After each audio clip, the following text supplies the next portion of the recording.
Vâng, xin được chào mừng các quý vị đại biểu, các vị khách quý đã có mặt tại hội thảo chuyên sâu về vận hành và giám sát thị trường tài sản số. Thưa quý vị, trong bối cảnh chuyển đổi số đang diễn ra mạnh mẽ trên toàn cầu, thị trường tài sản số đã và đang phát triển với tốc độ rất nhanh, trở thành một cấu phần ngày càng quan trọng của hệ thống tài chính hiện đại.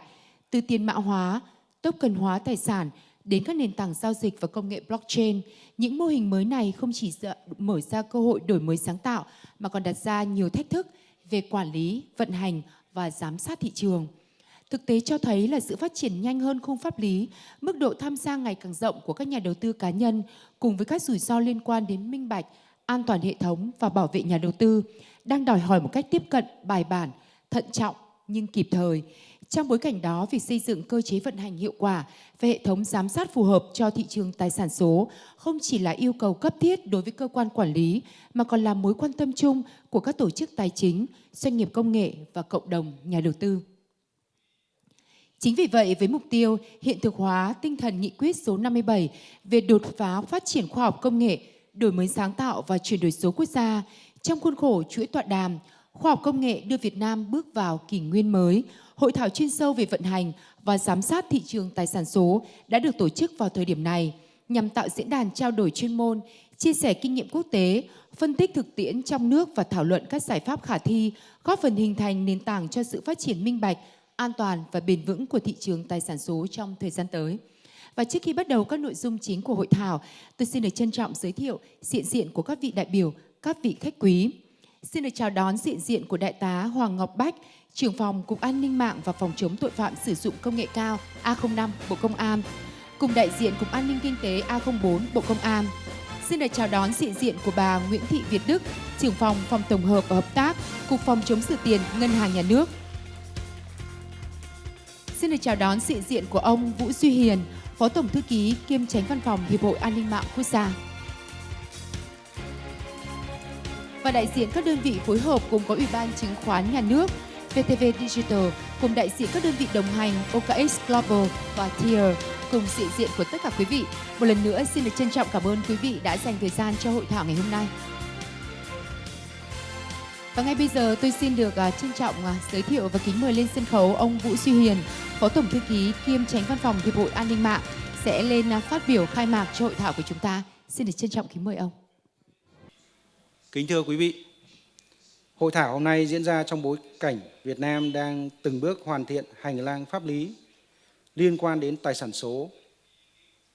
Ngày 9 tháng 9 năm 2025, Chính phủ đã ban hành Nghị quyết số 05/2025, Nghị quyết Chính phủ cho phép thí điểm chào bán, phát hành và giao dịch tài sản mã hóa trong thời gian 5 năm.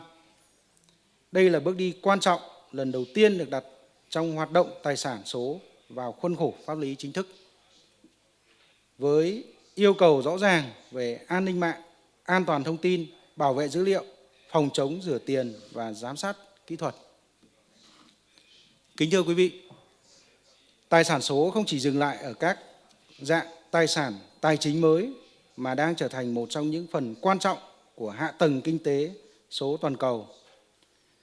Công nghệ blockchain tạo ra khả năng xác thực, minh bạch, giao dịch tức thời, giảm chi phí trung gian và tăng hiệu quả vận hành cho nhiều lĩnh vực từ tài chính, logistics đến quản lý tài sản và dịch vụ công. Việc thí điểm vận hành thị trường tài sản mã hóa tại Việt Nam là rất cần thiết vì 3 lý do lớn sau đây. Thứ nhất, đây là xu thế tất yếu của đổi mới với tài chính toàn cầu. Nếu chậm tiếp cận mô hình quản lý, Việt Nam có nguy cơ đứng ngoài dòng chảy phát triển. Thứ hai, cơ chế thí điểm cho phép nhà nước kiểm soát rủi ro trong phạm vi an toàn, đồng thời tích lũy dữ liệu thực tiễn để hoàn thiện chính sách. Thứ ba, thị trường tài sản số nếu được vận hành đúng, chuẩn sẽ góp phần mở rộng không gian tăng trưởng, thu hút đầu tư công nghệ, thúc đẩy đổi mới sáng tạo và hình thành các dịch vụ giá trị gia tăng mới. Nhưng thị trường này chỉ có thể phát triển bền vững khi đặt trên nền tảng an ninh mạng vững chắc, có cơ chế giám sát minh bạch và khả năng phát hiện, xử lý các rủi ro kịp thời. Kính thưa quý vị, trong bối cảnh Nghị quyết số 05/2025, Nghị quyết Chính phủ, tôi cho rằng có 3 yêu cầu then chốt cần quan tâm. Một là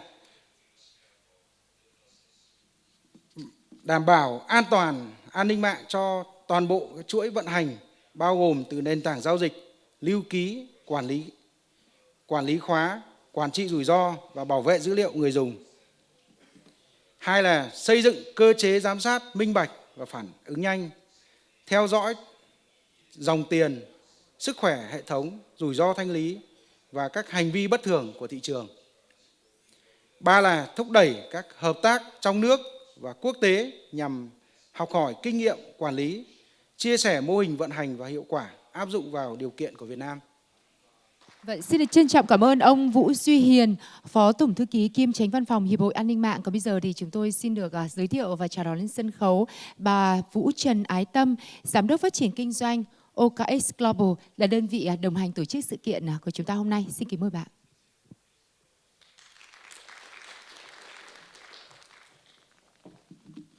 Chúng tôi từ OKX rất vinh dự được đồng hành trong buổi trao đổi chuyên môn hôm nay với mục tiêu là chia sẻ kinh nghiệm thực tiễn về vận hành, quản trị rủi ro và giám sát thị trường tài sản số theo hướng an toàn, minh bạch và có trách nhiệm. Trong vài năm gần đây, tài sản số phát triển rất nhanh và ngày càng gắn với các hoạt động kinh tế số. Cùng với cơ hội đổi mới này, thị trường cũng đặt ra rất nhiều yêu cầu cao hơn về an toàn hệ thống, an ninh mạng, minh bạch thị trường, bảo vệ người dùng, tuân thủ AML, CFT, cũng như cơ chế phối hợp hiệu quả giữa các bên liên quan. Đây là những nền tảng quan trọng để xây dựng niềm tin và thúc đẩy sự phát triển bền vững của thị trường mới này. Từ góc nhìn của OKX chúng tôi, Trust, niềm tin, không chỉ là một thông điệp. Đây là một hệ thống tiêu chuẩn được tạo nên từ công nghệ, quy trình kiểm soát, chất lượng nhân sự, kỷ luật vận hành và cơ chế phối hợp. Dù mỗi quốc gia có thể lựa chọn mô hình quản lý khác nhau, nhưng điểm chung của một thị trường khỏe mạnh vẫn là an toàn, minh bạch và có trách nhiệm. Vì thế, điều rất quan trọng của chương trình ngày hôm nay là các chia sẻ mang tính cách mạng, cách làm và bài học thực tế từ phía các chuyên gia. Cảm ơn. Và ngay bây giờ thì chúng ta sẽ đến với phiên thảo luận thứ nhất, phân tích chuyên sâu về cơ chế vận hành kỹ thuật của sàn giao dịch tài sản mã hóa ở quy mô toàn cầu. Và xin được chào đón các diễn giả, ông Sean Han, Giám đốc Phát triển Sản phẩm Tài chính Tập trung OKX Global, ông Nicholas Han, trưởng nhóm Phát triển Sản phẩm Tài chính Tập trung OKX Global. Please welcome on stage Mr. Sean Hans, Director of Centralized Finance Product Development OKX Global, and Mr. Nicholas Han, Head of Centralized Finance Product Development, OKX Global. Please welcome on stage. Hello, everyone. My name is Nicholas Han. I'm going to here today, joined by Sean, together to make a presentation about our exchange offering and also our trading products. So first of all, thank you all for your time today. It's a great pleasure and honor to have all of you here. Yeah, so first I'm going to talk about just overall that we operate a global crypto exchange, serving millions of clients globally, over 100 countries. And in some of the major countries globally, we are licensed. That include the United States. We have the money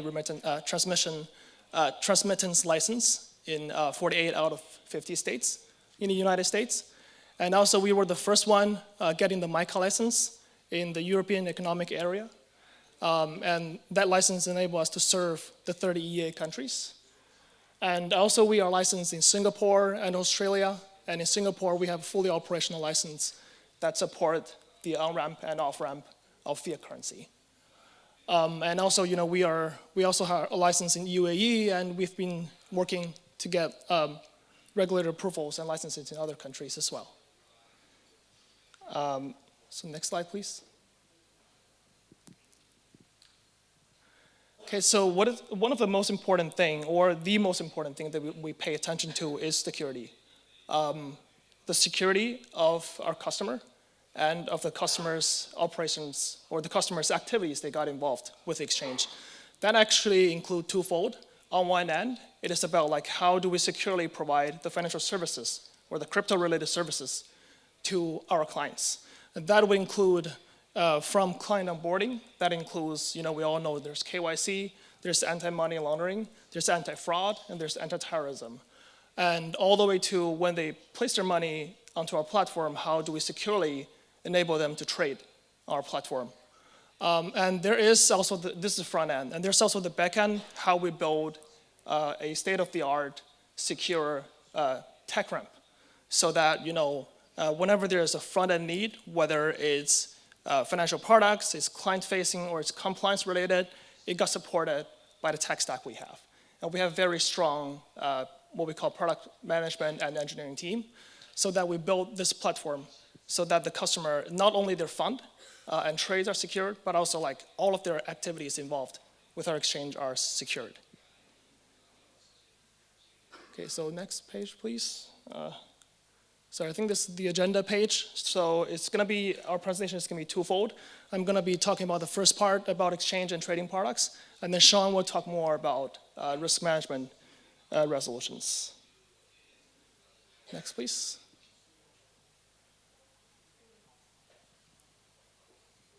Okay, so yeah, next page, please. So first, we're gonna just highlight a very high-level overview of the industry. As many of you have already known, there are CEX, which stands for centralized exchange, versus DEX, which stands for DeFi, decentralized exchange, that are basically on chain. So today we're gonna be mainly talking about the centralized exchange model, and we will highlight how we've put effort to build such a platform. So let's see, this page, yeah, this is fine, yeah. So in terms of like the key aspects of a centralized exchange, the few things we want to highlight is first is that, it's just like any regulated stock exchange or futures exchange. It is a centralized entity that, customers come together to trade or to make transactions in a centralized marketplace. And, in all of the, major countries, the exchanges in traditional finance, they share part of the regulator burdens as well. So they not only provide the marketplace, but they're also in charge of making sure that it's fair and secure. So this is exactly what we have done in the crypto world as well. So that would include, on top of what I've shared in the previous slides, that we will have, yeah, next is fine. Next one, please. Yes, sorry. This, please, yes. Yeah, so you can see there's a bunch of points. For example, we are not only the trading venue, but we also the provider of the custodian service. So of course, I'm going to talk about it later that we work with third-party business partners as well, providing custodian services. But on a daily basis, all the customers, their funds, which in regulated countries include fiat currency, but also their crypto and their assets, our security, being custodized by us. And another point I would like to share more is about customer support. As a centralized entity, compared to say DeFi offerings, as a centralized entity, we're able to provide 24/7 customer support in multiple languages globally. And this is very important, both in terms of customer experience, like whenever they have questions, they can come to us. And second, that's also about security, right? If they really incur something, which is highly unlikely, but nobody can say 100% sure that there's no, say, fraud or any kind of bad behaviors happen, they can reach to us at the first time. And first, we can solve the issues for them. And second, we can go back and check whether there is actually, if there's such problem at scale that we can solve promptly. Yep, and the last point on the CFI side is that in the regulated countries or where we hold the license, we offer the fiat currency on-ramp, off-ramp, and this is important that this is the bridge between the real financial world versus the crypto world. Yep, next please. So here we'd like to talk about, as a centralized exchange sitting in the middle, just like, again, like any traditional stock or futures exchange, the exchange is the middle, but there are also other stakeholders that got involved in this ecosystem. And we put it into twofold. On the right-hand side, these are like what we call business partners and vendors. Those would include, of course, when you do fiat currency on-ramp and off-ramp, that's going to involve the banking system. And that requires how we build our connections to securely and correctly, accurately, doing the transactions from the exchange to the banks. And then for custodians, like I briefly mentioned before, we mainly offer custodian services for our customers. But of course, we also partner with third-party custodians so that if for certain customers, especially for institutional clients, if they like to put their money in another custodian, which could be a bank or another dedicated service provider, we offer them this choice so that this is extra layer of security. Plus, that this is how you build the ecosystem, right? You're not only the only player in the system, and you can provide the clients with other options. And then the third one about market makers, I'm going to talk about more in detail when we talk about the trading system part. But they are also part, one of the most important players in the ecosystem as well, because the marketplace that we build itself couldn't well function without market makers who come to provide liquidity for customers. And on the other hand, we will have that we want to highlight about compliance, regulatory requirements, and risk management related resorts. That would include, the first part is when we do customer onboarding, there's going to be all of those checks I've mentioned, KYC, AML, anti-terrorism, anti-fraud. And also we have auditing and related compliance services that, although we have a well-established internal procedure to do all those checks, we will also have the third-party vendors come in, and this is important, in all financial services, including cryptocurrency. And the last one, last but not least, about regulations. This we've briefly mentioned that we got licensed in a myriad of countries globally, and this, I think the point I want to highlight here is that we not only stay compliant in those countries that we hold license, but also first in those offshore markets, we also make sure that we have the internal guidance and compliance rules, and this is self-regulatory in a sense of self-regulations. And also wherever we talk to regulators to obtain a license, we not only follow the rules, but also we stay close communication with the regulatory entities, so that we also provide our proposals based on our market practice if we think there are certain things that would be more beneficial for the whole market. We're going to promote those proposals as well. And we see this as a very important gesture of proactively helping the local entities to be engaged, well engaged with the regulations.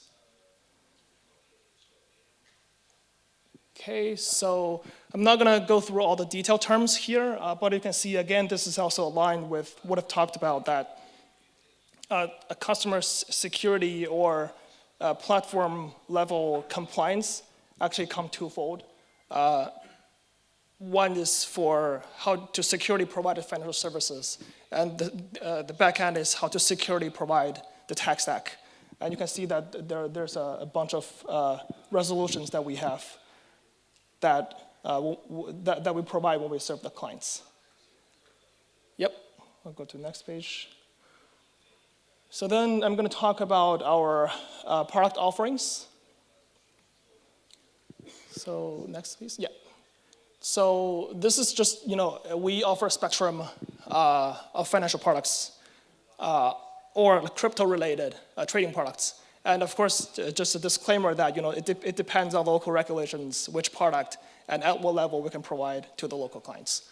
But you can see, it basically involves, some familiar names. There's spot trading, there's futures and options trading, and we have more, B2C engagement kind of tools like trading bots and copy trading, and also, you can actually make trades through our centralized exchange to obtain certain coins from on-chain as well. And of course, last but not least, we have the borrowing, lending, and earning products, which is a key part of the offering. Next, please. So first, I think a lot of this idea here should be familiar with to a lot of you. So I'm just going to briefly skim through it. So first, we would like to talk about spot trading. And this is, the same idea as doing like cash equity trading in the traditional stock market. So basically, you deposit money. Either you deposit fiat money if you're in a licensed entity, or you can deposit stable coins and other cryptocurrencies on chain to our centralized exchange. And then you basically, whenever we say you do a spot trade, that means you exchange one currency or one crypto for the other. And this is like very straightforward case that if you have USDT and you basically just exchange that into Bitcoin. And the one thing I want to highlight here is the second bullet point, that, what is good about cryptocurrency is that, with our centralized exchange, you actually get immediate settlement. As you may already know that, for equity trading, usually it requires T+1, T+2 settlement, because, today you make the trade, and they book the trades, and the second day, the clearinghouse coming together with the deposit, centralized deposit entity, so that they come together to match the trades and actually deliver the shares and take your money. But with our centralized exchange, this is essentially T+0. So once you make a trade, it got instantly settled. For example, I exchanged my USDT to BTC, and now after that, I want to withdraw in BTC. And you can do that in almost no time. Yep, next page, please. Yeah, so next we would like to talk about margin trading. Again, this is a similar idea in the equity market as well, that basically you have money and you can borrow money against this potential trade you're going to make. So this is a straightforward case that, for example, if you own 100 USDT and you want to buy BTC with 10 times of leverage, that means, we essentially lend you, the platform lends you 900 USDT for you to open this position. And of course, because there's leverage involved, there is collateral involved, there's potential liquidation, and there's higher risk product for sure. And later, Sean will share about like how we conduct the risk management. We use the risk management tools to ensure that there's no excess risk involved in this product. But again, I think we can just go to the next page.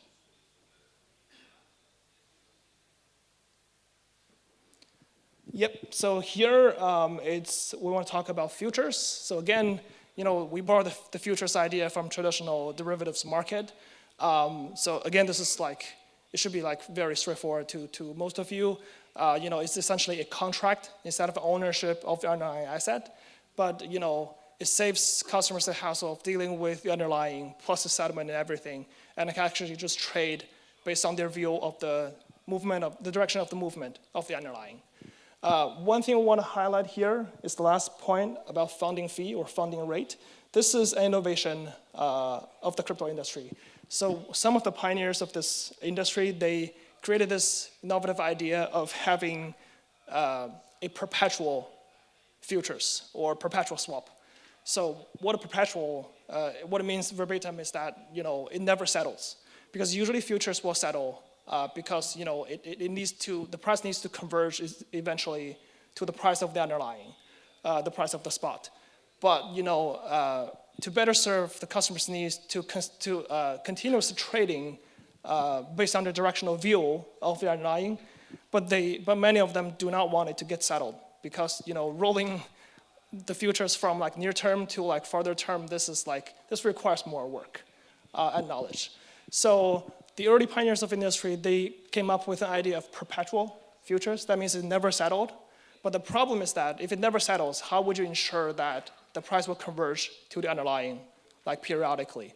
And so this thing they came up with is called a funding fee.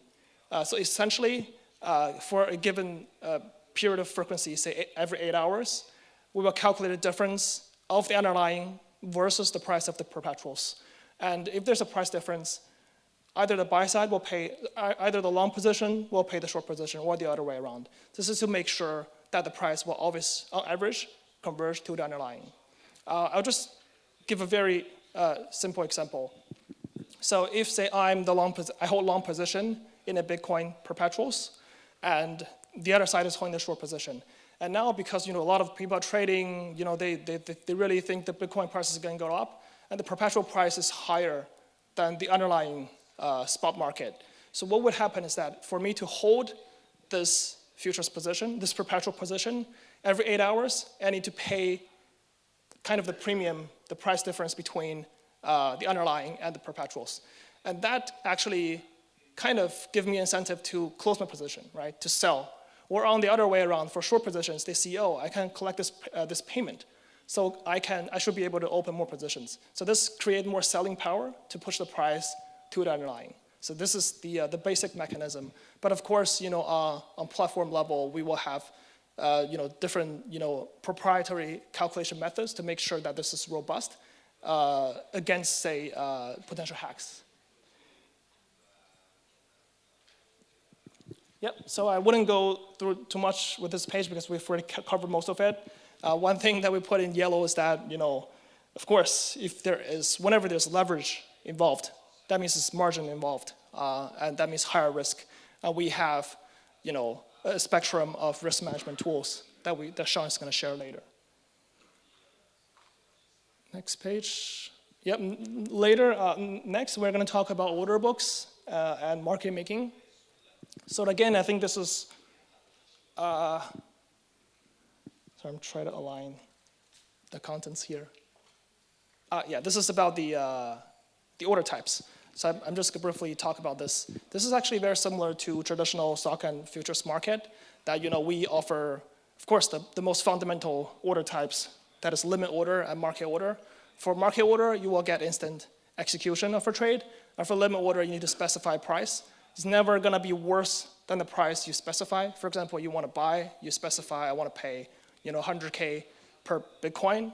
And then you will never get a price that's worse than that. And on top of that, of course, we have more advanced orders. Those include some options you can choose together with the limit order. That includes immediate or cancel, fill or kill, and reduce only. Post only. So these are related to your limit orders. And for more sophisticated traders, you can further specify how you want a trade to be executed.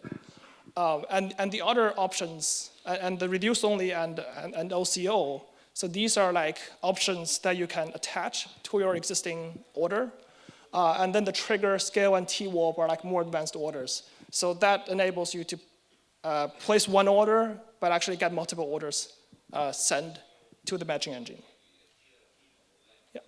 Next, please. Yeah, so again, I will not talk too much about this because this idea of limit order book is exactly the same as in traditional stock markets. That basically means what a limit order book is, the mechanism we use at the matching engine, how we match the buyers and sellers. And essentially, it is what is called a continuous double-side auction. That means on the buy side, you auction the price up, and the sell side, you auction the price down, and whenever there's a match, there's a trade. Yep, next page. So yeah, exactly what I've talked about. So on the buy side, you have the price going up, and the sell side, you have the price going down. And with all those advanced order types, that determines how you would interact with this order book. And next, please. So yes, so market makers. So like I briefly mentioned before, market makers are a major component of the exchange. So with the marketplace itself, you will have buyers and sellers coming to trade with each other. But it's very often that when you say I'm a buyer, I want to come to buy certain things, there is no enough market for it. There's no enough liquidity for it because there's a time difference. For example, I come in the morning, I want to buy something, but Sean only come in the afternoon to sell it. Then who will be sitting in the middle to kind of bridge the gap, or what we call in finance, providing the liquidity, and those are going to be the market makers. So they are like important component of the trading, of the exchange. And also usually there's like a chicken egg problem. Whether you want more people to come to trade, you need to have better liquidity provided by market makers. But if you want market makers to come, you need to have enough liquidity to incentivize them to come and trade and make money. So this is one of the key business considerations of any exchanges. And the last part I would cover here is about our unified trading account. This is something that we want to highlight because we back in 2020 we were the first one coming up with this innovative account structure that in the past if you want to do a spot trade, you have a spot trading account. If you want to trade futures, you have a futures account. You want to trade options, there's an options account. And it's very there's that creates an entry barrier that when the traders want to try to like more advanced financial products, they need to switch accounts. I need to transfer the funds across those accounts, and that's really not convenient.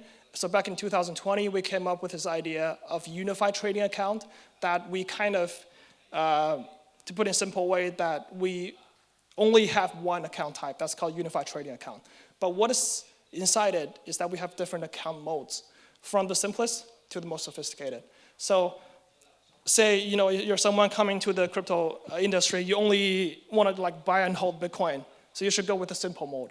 And you just buy and hold. There's no risk, no liquidation, no leverage, right? And as you become more sophisticated, you think, okay, I have a short-term view on Ethereum. I want to trade it perpetual. And then you can upgrade to the single currency margin.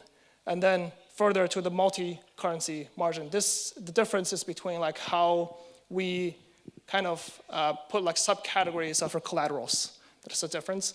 And then from multi-currency to portfolio margin, this is another upgrade that, if you really are into the financial world and you do a lot of, especially market neutral strategies, and then this gives you much higher capital efficiency. We can go to the next page, I think. Yes, I'll just briefly talk about it here. That for those from the futures market, you might know that the CME exchange, Chicago Mercantile Exchange of the United States, they carry out this method called SPAN. That stands for Standard Portfolio Analysis of Risk. That is, if you have positions that can really offset at the underlying level, then that means you can enjoy higher capital efficiency when coming to make trades. You can make more trades, you can open more positions, but there is actually no extra risk. That's either borne by the exchange or the customers. Okay. Yep, that's it for my part. Now let's welcome Sean to share about liquidation and risk management. Thank you. Okay, yeah. Hello, everyone. I'm Sean. I'm the product manager of the trading risk management in OKX. So please allow me to use the next few minutes to introduce you about the liquidation process as well as the insurance fund management in OKX. Okay, so let's start with some simple concept. So what are the margin in OKX? When you are trading margin or futures, actually you are not putting up the full value of your trade. Instead, you just need to put part of your money into your account to open the trade. So this is amount we call the account equity. And you can think of the equity as the fuel in your car. In order to make your car running smoothly, your car need to have the minimum amount of fuel in your tank. And this minimum amount, which we call the maintenance margin. So here, there are two important concepts here. The first is the initial margin, and the other is the maintenance margin. For the initial margin, it refers to the minimum amount of equity that your account needs to hold in order to open new positions. So when trader want to place new orders, the system will do automatically check on their account to ensure that they have enough margin to cover the new trades to be opened. Otherwise, your trade will not be placed. And on the other hand, For the maintenance margin, this is the minimum amount of equity that your account need to hold in order to continue having the open position. And this is a very crucial concept in risk management, especially. It's because when your account does not have enough margin for the maintenance to meet the maintenance required, then you will be in the danger zone, which will trigger auto liquidation process. Okay, so let's say if you can look at this chart, this illustrates your account equity level. You can see there's a bar in between. It shows the maintenance margin level. And if, as the market moves, if your account have enough margin above this maintenance margin bar, then you are safe to trade on your account. But as the market could move against you, and your account equity could drop, and it essentially it could hit the maintenance margin bar here, and this will trigger auto liquidation. And if it goes further, the liquidation process will be kicking. So next, we can take a further look at about the auto liquidation process.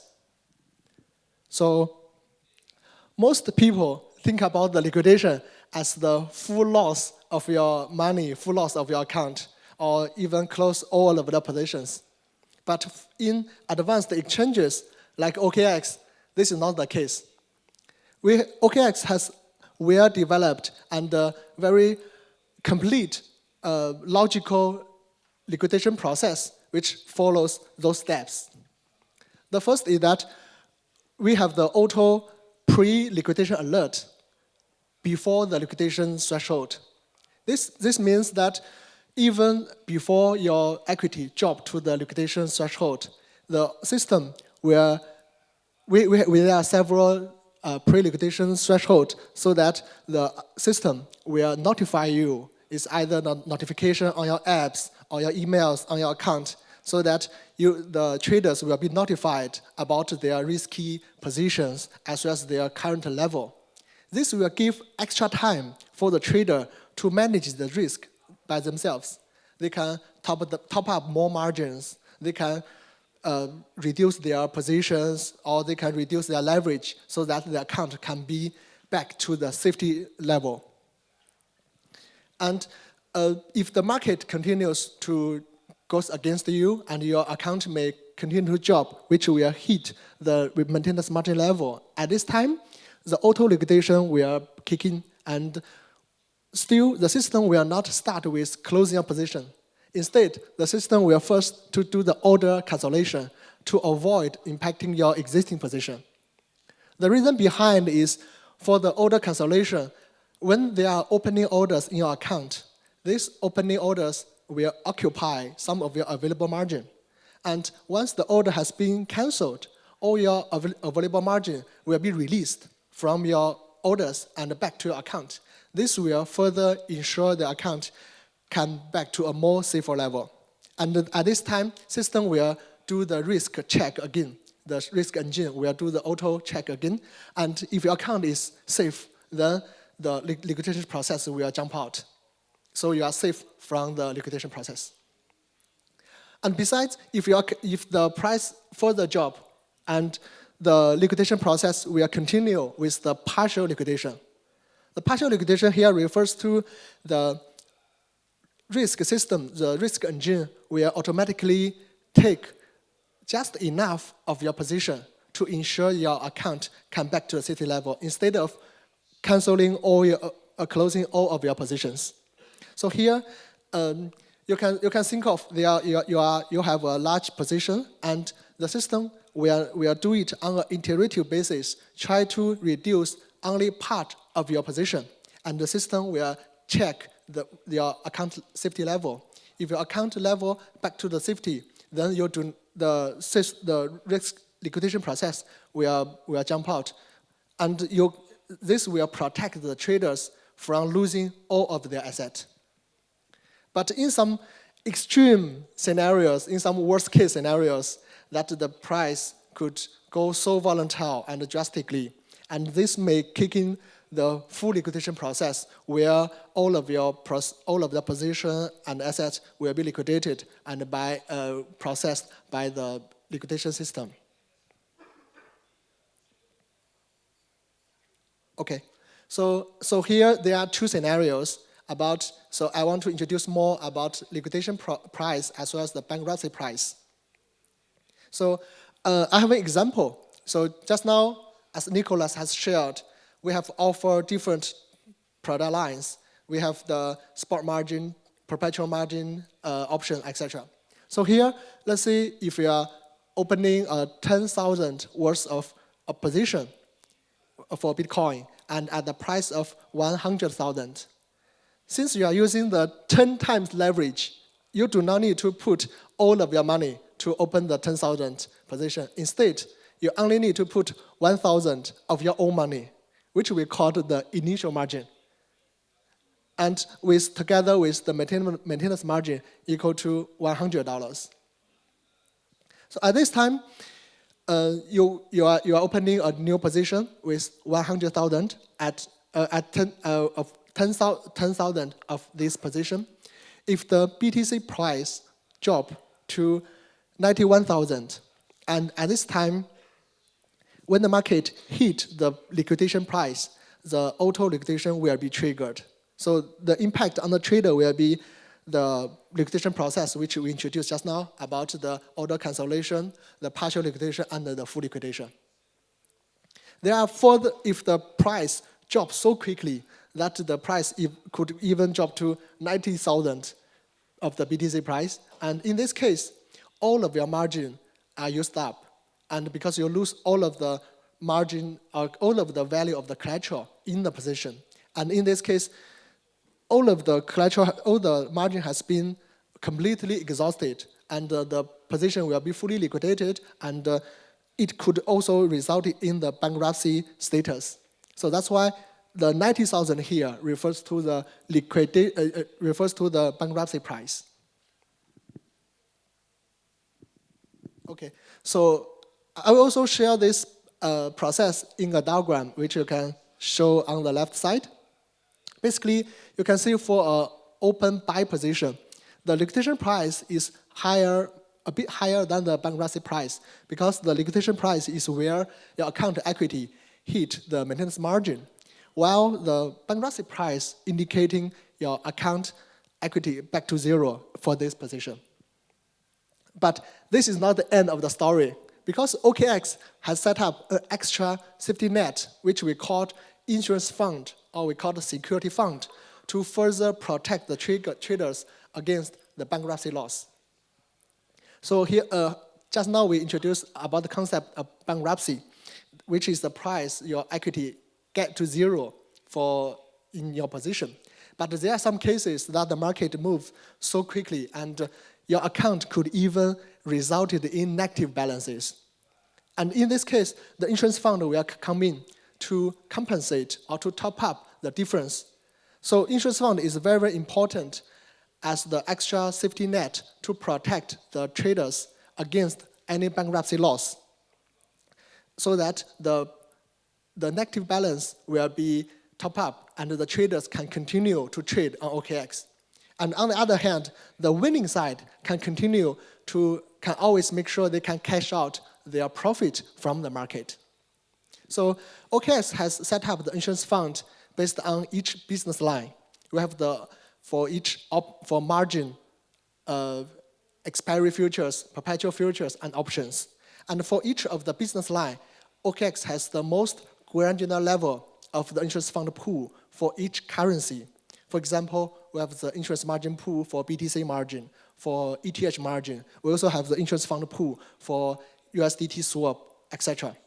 This allows the OKX risk team to have the most segregated risk management on each of the instruments to avoid any spillover of the altcoin into the major coins.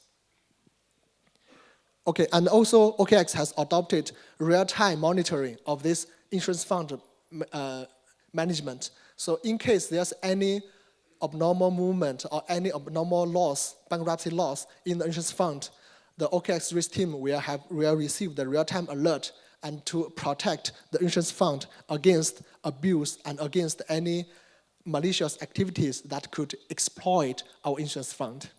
And currently, you can access our OKX official website to view all our insurance fund change and all our insurance fund balance for each of the instrument. This is all transparent to the public. Okay, so far we have talked about how the liquidation process works, as well as how we manage our insurance fund. So the OKX has introduced a lot of risk mitigation tools to ensure our liquidation process and the risk engine runs smoothly and robustly during volatile market movements. There are some of the most important risk mitigation tools I would like to share here. The first one is the partial liquidation. Just now, as we introduced, this one, the partial liquidation, is the part of the auto liquidation process, which will only reduce just enough of your position to make sure your account does not lose everything in your account. This actually protects the traders from losing all of their assets. The second part is for the system liquidation, as well as system takeover, as well as the position squaring. When auto liquidation triggers, OKX risk engine has a centralized, dedicated liquidation system, liquidation account. This account is responsible to take over any liquidated positions from the user, as well as to square it off into the market. And OKX has designed a well-developed algorithm to square off this position into the market with a target to first, to reduce the exposure of the system as soon as possible. Second is to make sure the liquidation of the orders cause minimal impact on the market. This algorithm is continuously involved to make sure the OKX liquidation algorithm and the liquidation process can run smoothly without impacting the market. The third would be, I want to talk about the tiered leverage mechanism. OKX has adopted the tiered level margin, which we also call it as position tier. As the name indicates, the name indicates, the margin is calculated based on the size of a trader's position, and the margin will grow together with the position. For example, when you open a larger position, the more initial margin ratio as well as the maintenance margin ratio is required to support the large position. And this also limits the maximum of leverage that's allowed for the user to obtain on this instrument. Actually, this tiered margin reflects the liquidity as well as the expected slippage if such huge position got liquidated in the market. So this tiered margin is also very, very important. That's our OKX risk team always do regular review of all the tiered margin parameters, including maximum leverage, the initial margin ratio, maintenance margin ratio, etc., to ensure our parameter is always keep to the market of the most market conditions. Okay, yeah, I think that's the overall introduction of the OKX risk liquidation process as well as the insurance fund management. So together with Nicholas has shared about OKX ecosystem and the product offering. So far, that's all the part we want to cover. Is there any questions from the floor? Yeah, that's a part for OKX. Thank you. Thưa quý vị, và bây giờ thì chúng ta sẽ đến với phiên thảo luận thứ hai, kết nối tài chính truyền thống và tương lai kỹ thuật số, với phân tích chuyên sâu về stablecoin và cơ chế vận hành USDT. Xin được trân trọng giới thiệu và kính mời lên sân khấu ông Aaron Tra, giám đốc bộ phận pháp lý và cấp phép của Tether. Please welcome on stage Mr. Aaron Tra, Director of Legacy and License of Tether. Please welcome on stage. Hi, I'm Aaron from Tether. Thanks for the opportunity for us to share on what we are as Tether. And today's agenda, we are going to give you on the use case of Tether USDT and what is stablecoin, and the compliance framework around stablecoins.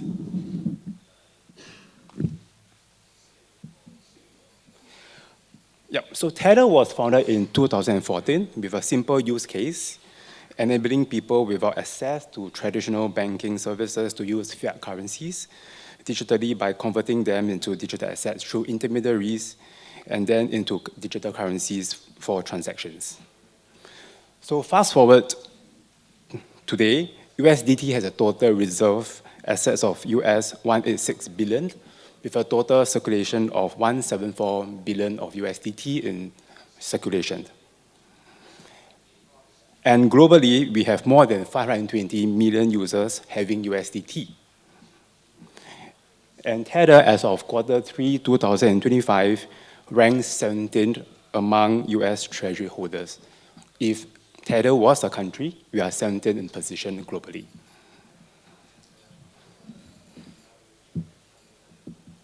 Yeah, so what is Tether? So Tether issues USDT, we are the issuer of USDT, and we are licensed in El Salvador as a stablecoin issuer and a digital asset service provider. Tether is also registered as a money service business with the United States, FinCEN, and is subjected to AML and CFT obligations. Tether was also recently granted approved fiat reference virtual asset status by the UAE, allowing licensed institutions to incorporate USDT into custody and trading operations. We also have a similar authorization and recognition awarded by the Bank of Thailand for the use of USDT by licensed exchanges as a base currency pair against cryptocurrencies. So what is the current dominant use case for USDT? Obviously, when the slides were shown for OKX, the current dominant use case of USDT is really to facilitate cryptocurrency trading, pay for crypto assets, or to hold liquidity between crypto investments. 80% of our stablecoin transactions are conducted for arbitrage and rebalancing. And this is also evident in the 25,351 trading pairs of cryptocurrency against USDT worldwide, in comparison with Bitcoin and ETH, which has a much fewer trading pairs. But of course, beyond trading, we also see USDT being used for other use cases. For example, cross-border payments. We have seen increasing demand for stablecoin cross-border transactions. In 2024, stablecoin cross-border payments flow total approximately US 1.5 trillion, with flows between emerging markets and developing economies accounting for the largest share by value. Another use case that we see increasingly will be the use for tokenized financial assets, where going forward, we do see more adoption emerging where stablecoins are used to make payments for tokenized financial assets. And of course, lastly, we also see the increasing use case for USDT or stablecoins for the payments for domestic retail goods and services. Stablecoin can then be expanded into this scene where it can be used to make payments for goods and services, integrating into existing payments rail and broader merchant acceptance, and offering it as a lower cost and more convenient alternative payments method. And why so? Because it makes retail digital payment more accessible to underserved customers which doesn't have a bank account, especially in the remote areas of certain countries. And stablecoins could also offer a more simpler and comprehensive user experience where via mobile application, they can now make trading of stablecoins, tokenize assets for payments, and also use for retail payments.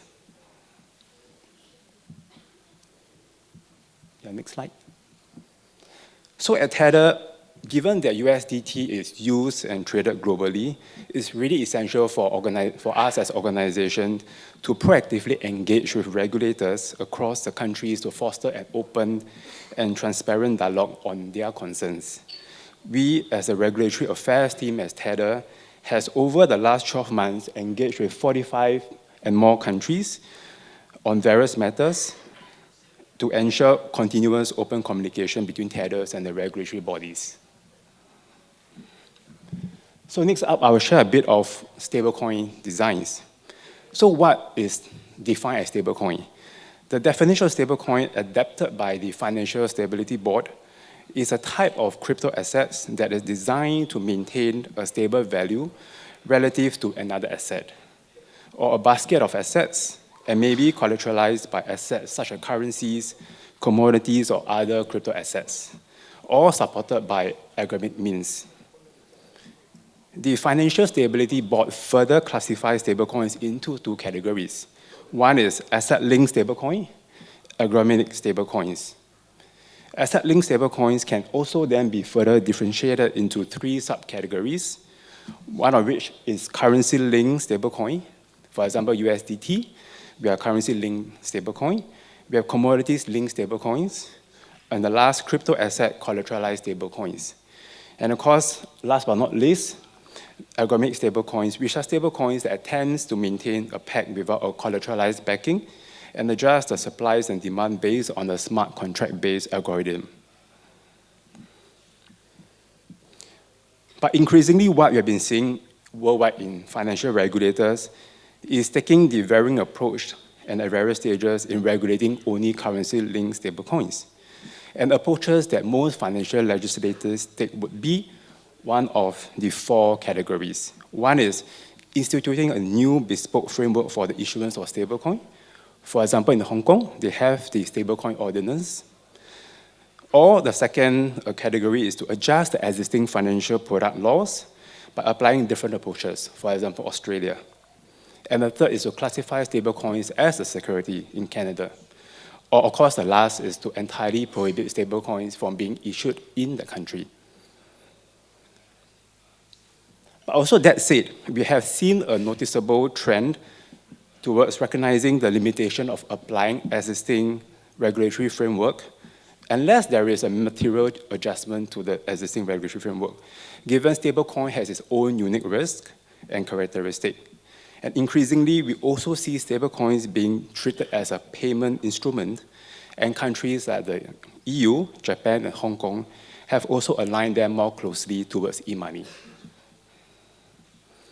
But irrespective of any of this regulatory approach, a stablecoin regulatory framework should cover all the aspects of the recommendation by the Financial Stability Board, which includes the following key provisions: stabilization mechanism, segregation and custody of reserve assets, redemption requirements, prudential requirements, and other requirements, including disclosure treatments of interest-bearing elements. I think you can go to the next slide.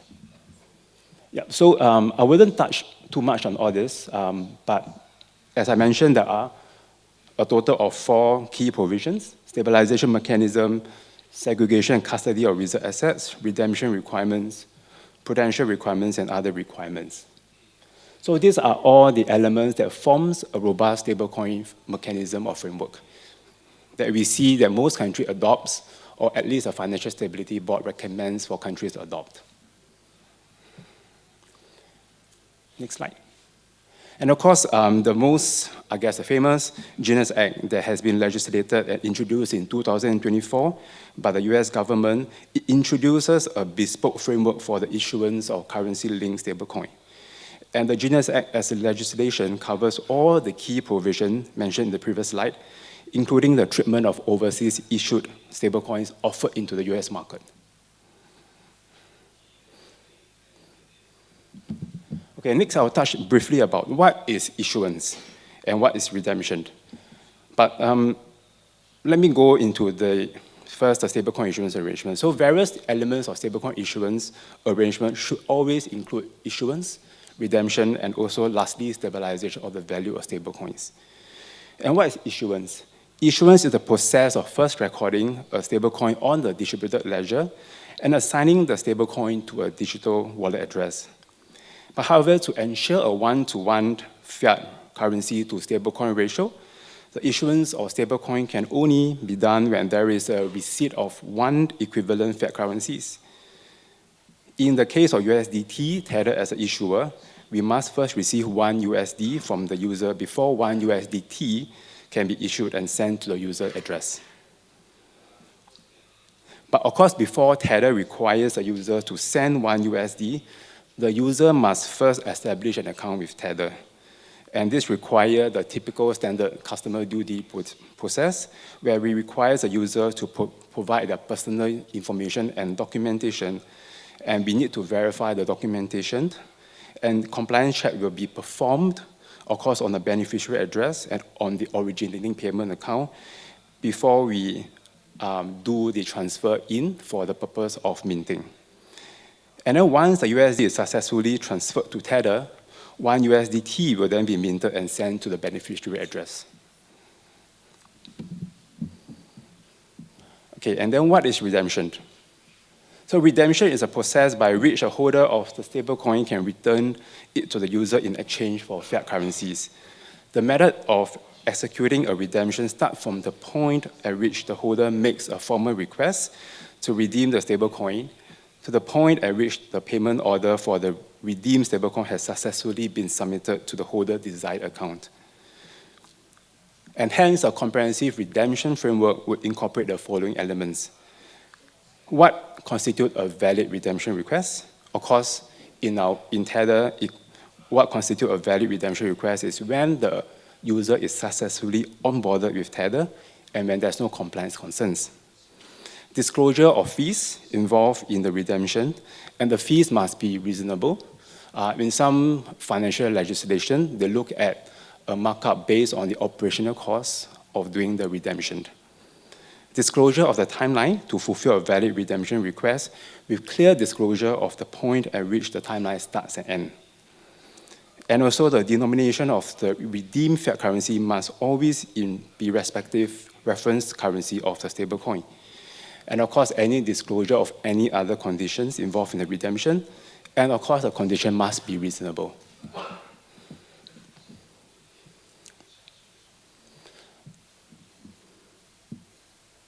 Okay. Next up, we'll talk about stabilization mechanism. And this forms a very crucial part of a stablecoin design. An effective stabilization mechanism for a stablecoin issuer should always include a reserve of assets at least equal to the amount of outstanding stablecoins in circulation at all times. With the stablecoin issuer, a reasonable requirement is to commit to the holders of the stablecoin that it will allow for one-to-one redemption of the stablecoin directly with the issuer, with a guarantee that there are sufficient reserve assets to fulfill all redemption requests. And the stabilization mechanism of a stablecoin issuer is defined as reserve-based stabilization method, which will then comprise of three components. One, the reserve asset composition, liquidity management practices, and of course, lastly, transparency and assurance.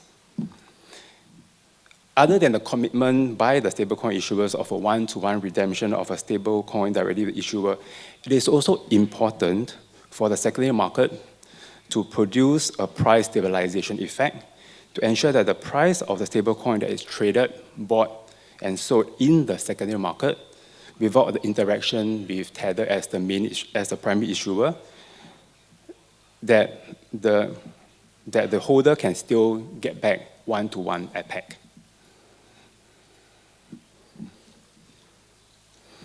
Okay, reserve asset composition.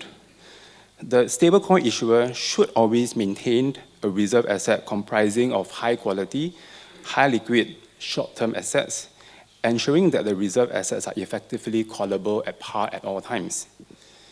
So the reserve asset should then comprise asset classes that serve as a good hedge against financial stress, bank failures, and sovereign rating downgrades.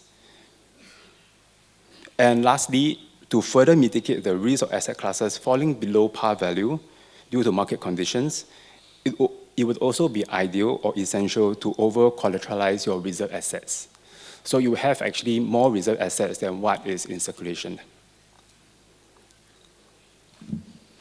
Okay, next, liquidity management. The stablecoin issuer should also maintain an effective framework that could project and monitor liquidity demand arising from valid redemption requests under normal and stress conditions, and to manage the liquidity profile of the reserve assets, which include the allocation of the types of instrument as well as maturity and counterparties, to ensure that the liquidity profile of the reserve assets would enable it to meet all valid redemption requests without undue delay. So at Tether, a proposed liquidity management could be the follows. First, we have the primary layer of reserve assets that could offer the same-day intraday liquidity needs. A minimum portion of the reserve asset is to be held in cash and demand deposits, overnight short-term repos, or other instruments that can be monetized intraday without material price impact. The secondary layer of reserve assets could then offer T+1 to T+5 liquidity needs. This should constitute the largest proportion of reserves that should be held in high-quality, short-dated government securities or money market instruments that can be liquidated within 5 business days in normal market conditions. And of course, ideally, the weighted average maturity of this bucket should be short, i.e. below 93 business days. And lastly, we could have a tertiary layer of reserve assets with a tighter concentration limits for the purpose of income generation, earnings accumulation for financial buffer, and to allow for reserve assets to be in an over-collateralized position. And this is, on this slide, we will see Tether's total reserve as of Q3 2025. This is based on the attestation report that you can find online on the Tether website. And for Tether or any stablecoin issuer, it's always essential to have an independent attestation by a qualified accountant on the composition of the reserve assets, the mark-to-market value of reserve assets against the total stablecoin in circulation, and also the independent attestation report must always be disclosed for the public audience to view. So from these slides, what you can see is that based on our BDO report, a top 5 public accounting firm, we actually have a reserve asset that comprises at least around 70% of cash, bank deposits, overnight reserve repurchase agreement, money market funds, and US Treasury bills, with a maturity of less than 93 days. And the total reserve assets in this bucket is approximately 140 billion. Okay, and this diagram shows also the interaction between the primary and secondary market, and what is the use case of the secondary market. So the secondary market serves 3 functions. One is a price stabilization effect on the parity of stablecoin. The second function serves as a provision of liquidity and price efficiency in the secondary market. And the third function is the capital flow management. And for price stabilization effect, as much as reserve asset stabilization mechanism of the issuer in the primary market is important, it is equally essential that the issuer of the stablecoin continues to build its distribution channel in the secondary market to allow for token holders of the stablecoin to rely on the secondary market for redemption purposes. And the secondary market includes digital wallet, exchanges like OKX, asset custodian, where holders of stablecoins may sell them through exchanges or peer-to-peer with price varying from par due to market forces, but however, with arbitrages, they are the key players to maintain the peg to almost 1-to-1. And also from this diagram, what we can see is that licensed crypto service provider in that country forms a very critical bridge and element between the primary and secondary market, where the crypto license service provider could participate in both markets and perform arbitrage through price differences between the primary and secondary market, and eventually bring the market demand and supply back to equilibrium at almost a 1-to-1 peg for any stablecoins. And the efficiency of the secondary market price stabilization mechanism has also been demonstrated with, for Tether, 99% of the intraday division historical price of USDT being kept within 1% of the dollar value. And also, an extensive secondary market will also vastly reduce the risk of a bank run scenario. Historically, USDT in the primary market has a median net redemption of 97.2 million in normal market situation, with a maximum one-day net redemption at 3.19 billion only during the Terra Luna collapse, and a maximum 7-day net redemption during this period to be at 8.75 billion USD, which is considered to us as a stress condition. And if you think the transaction volume via the primary market is kept relatively small, because a significant volume of USDT sale and purchase has been fulfilled by the secondary market, which approximate $20 billion traded per day on centralized spot exchanges. And of course, another plausible reason why USDT has the ability to hold its peg in the secondary market is the fact that the behavior of USDT holder uses USDT as a stock of value. Holders of USDT prefers to hold their wealth and savings in USDT rather than to convert them, given that USDT serves as a hedge against domestic currency devaluation. So for onshore data, we have noticed that 37.4% of USDT are stored in addresses where such wallets have exhibited the behavior of holding more than 2/3 of the USDT they received. Of course, these exclude wallets that belong to exchanges. And lastly, the role of the secondary market is where USDT or stablecoin being used as a base currency for trading pairs for transaction involving crypto asset allows domestic crypto service provider to offer liquidity without the risk of drastic price fluctuations. The coding of price of purchasing or selling of crypto assets against the stablecoin creates a common unit of accounts, simplifying price discovery, reducing slippage, and improving execution efficiency for traders. And also similarly, users can now park their funds in USDT while participating in the crypto exchange transactions, enabling them to enter easily and exit trades with minimal risk. And also, how licensed domestic crypto service provider could also act as a bridge for users to deposit fiat currency for trading purposes and to perform off-ramp activities or transfer stablecoins out of their platform could also offer regulators with valuable data points on whether there is a persistent outflow of funds from the licensed crypto asset service provider to outside of the country, allowing local regulators to utilize these data statistics to further examine further changes of any microeconomic factors that could have resulted in that trend. So in that regard, it does help to monitor for any capital flight.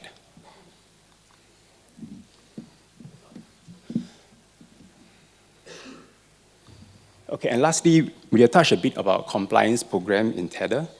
So as I mentioned in my first few slides, Tether is an entity authorized by the CNAD in the Republic of El Salvador, and is also a digital asset service provider and a stablecoin issuer. It is also registered as a money service business with FinCEN, which both equally we need to comply with robust AML and CFT practices. And El Salvador, as a member of Caribbean Financial Action Task Force, it is also necessary for Tether to implement the FATF recommendation, in particular to recommendation 15, which addresses AML and CFT obligation for virtual asset service providers. And Tether's compliance program for customers onboarded directly with Tether follows a standard customer due diligence process, including the collection, screening of information and documentation, as well as sanctions and adverse media screening. Tether used third-party tool provider like Chain Analysis to screen the customer addresses used to send or receive USDT to assist Tether in linking real-world illicit activity to these addresses. The customer associated addresses is also screened on an ongoing basis to ensure that it presents incremental risk in interaction with essential activities or darknet services, and if so, alerts will be generated for the wallet and flagged for internal reviews. Okay. Tether also complies with travel rule requirements and will receive and transmit travel rule messages for each transfers and to from counterparties virtual asset service providers. The details provided in the travel rule messages will also be screened for essential hits. And we also work closely with TRM Labs and Tron via the T3 Financial Crime Unit, where Tether performs ongoing screening of all wallet addresses associated with USDT holders, regardless of whether the holders are Tether customers. And this is to ensure that addresses that are not linked to illicit funds or actors. The T3 Financial Crime Unit will work closely with law enforcement worldwide to disrupt criminals from using USDT on Tron. And as of 31st October 2025, we have frozen more than 300 million in criminal assets globally. Next slide. And Tether adopts a freeze and reissue model. So where once law enforcement can ascertain that a wallet holding USDT is involved in wrongdoing, USDT in that wallet address cannot be transferred out. And under internal protocols, the USDT could be reissued to the law enforcement. And some of the notable examples or cases in 2025 where Tether has implemented the freeze and reissue model are as follows. 225 million seizure linked to pig butchering fraud on 18 June 2025. There was a major enforcement action involving the seizure of approximately 225 million in USD. And the funds were linked to extensive pig butchering fraud operation that targeted individuals across multiple countries. Bybit hack recovery. Almost 9 million in stolen USDT was frozen within hours of the Bybit breach. 12 million seizure linked to scam network in Southeast Asia. That happens in November 2025. There was an operation supported by the Royal Thai Police and the United States Secret Service in coordination to lead to a seizure of approximately 12 million of USDT connected to a major scam network operating across Southeast Asia as part of the broad effort to dismantle online fraud and money laundering operations. And lastly, 23 million seizure linked to Grenade attacks. The United States law enforcement led by the United States Secret Service executed a seizure order against 3 website domains used to support the operation, leading to a freezing of 23 million in illicit funds. So hence, to ensure the freeze and reissue model to be highly effective, Tether has worked with more than 310 law enforcement agencies across more than 62 countries to accelerate the issuance of law enforcement orders freezing USDT at high-risk addresses.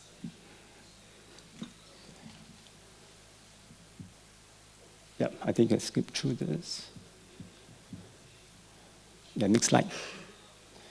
Yeah, so this was the part that was talking about the efforts with the law enforcement agencies.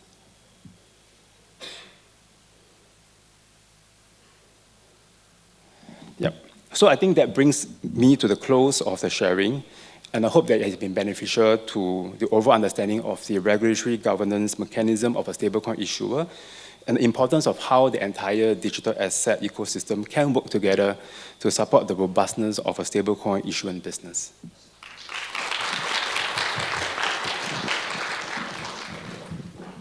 Và phần tiếp theo thì chúng ta sẽ đến với phiên thảo luận thứ 3, kiến tạo khung hợp tác, chiến lược an ninh mạng và ứng dụng thực tiễn trong hệ thống tài chính. Xin được trân trọng kính mời ông Phạm Trung Thành, Ban Công nghệ của Hiệp hội An ninh mạng Quốc gia. Xin được kính mời. Thì hôm nay cái chủ đề, cái phiên thảo luận của tôi là sẽ tập trung vào đưa ra những cái, nói chung là nó hơi to tát, là đưa ra cái tư duy chiến lược về an ninh mạng cho thị trường tài chính số hay là tài sản mã hóa, đúng không ạ? Thì nó rất là to tát. Tuy nhiên thì là trong cái thời lượng 30 phút thì rất là khó có thể chúng ta cung cấp được một cái thông tin để mà chúng ta có thể thay đổi. Do đó thì là Hiệp hội An ninh mạng cũng là đưa ra một cái chương trình, một cái khóa học đào tạo chuyên sâu về đảm bảo an ninh mạng cho sàn giao dịch tài sản số. Thì đây là một cái, trong cái buổi hôm nay thì tôi sẽ giới thiệu sâu về cái chương trình này, và mọi người có thể biết là cái chương trình này nó phù hợp với những đối tượng nào và nó sẽ cung cấp được cho chúng ta những cái thông tin gì.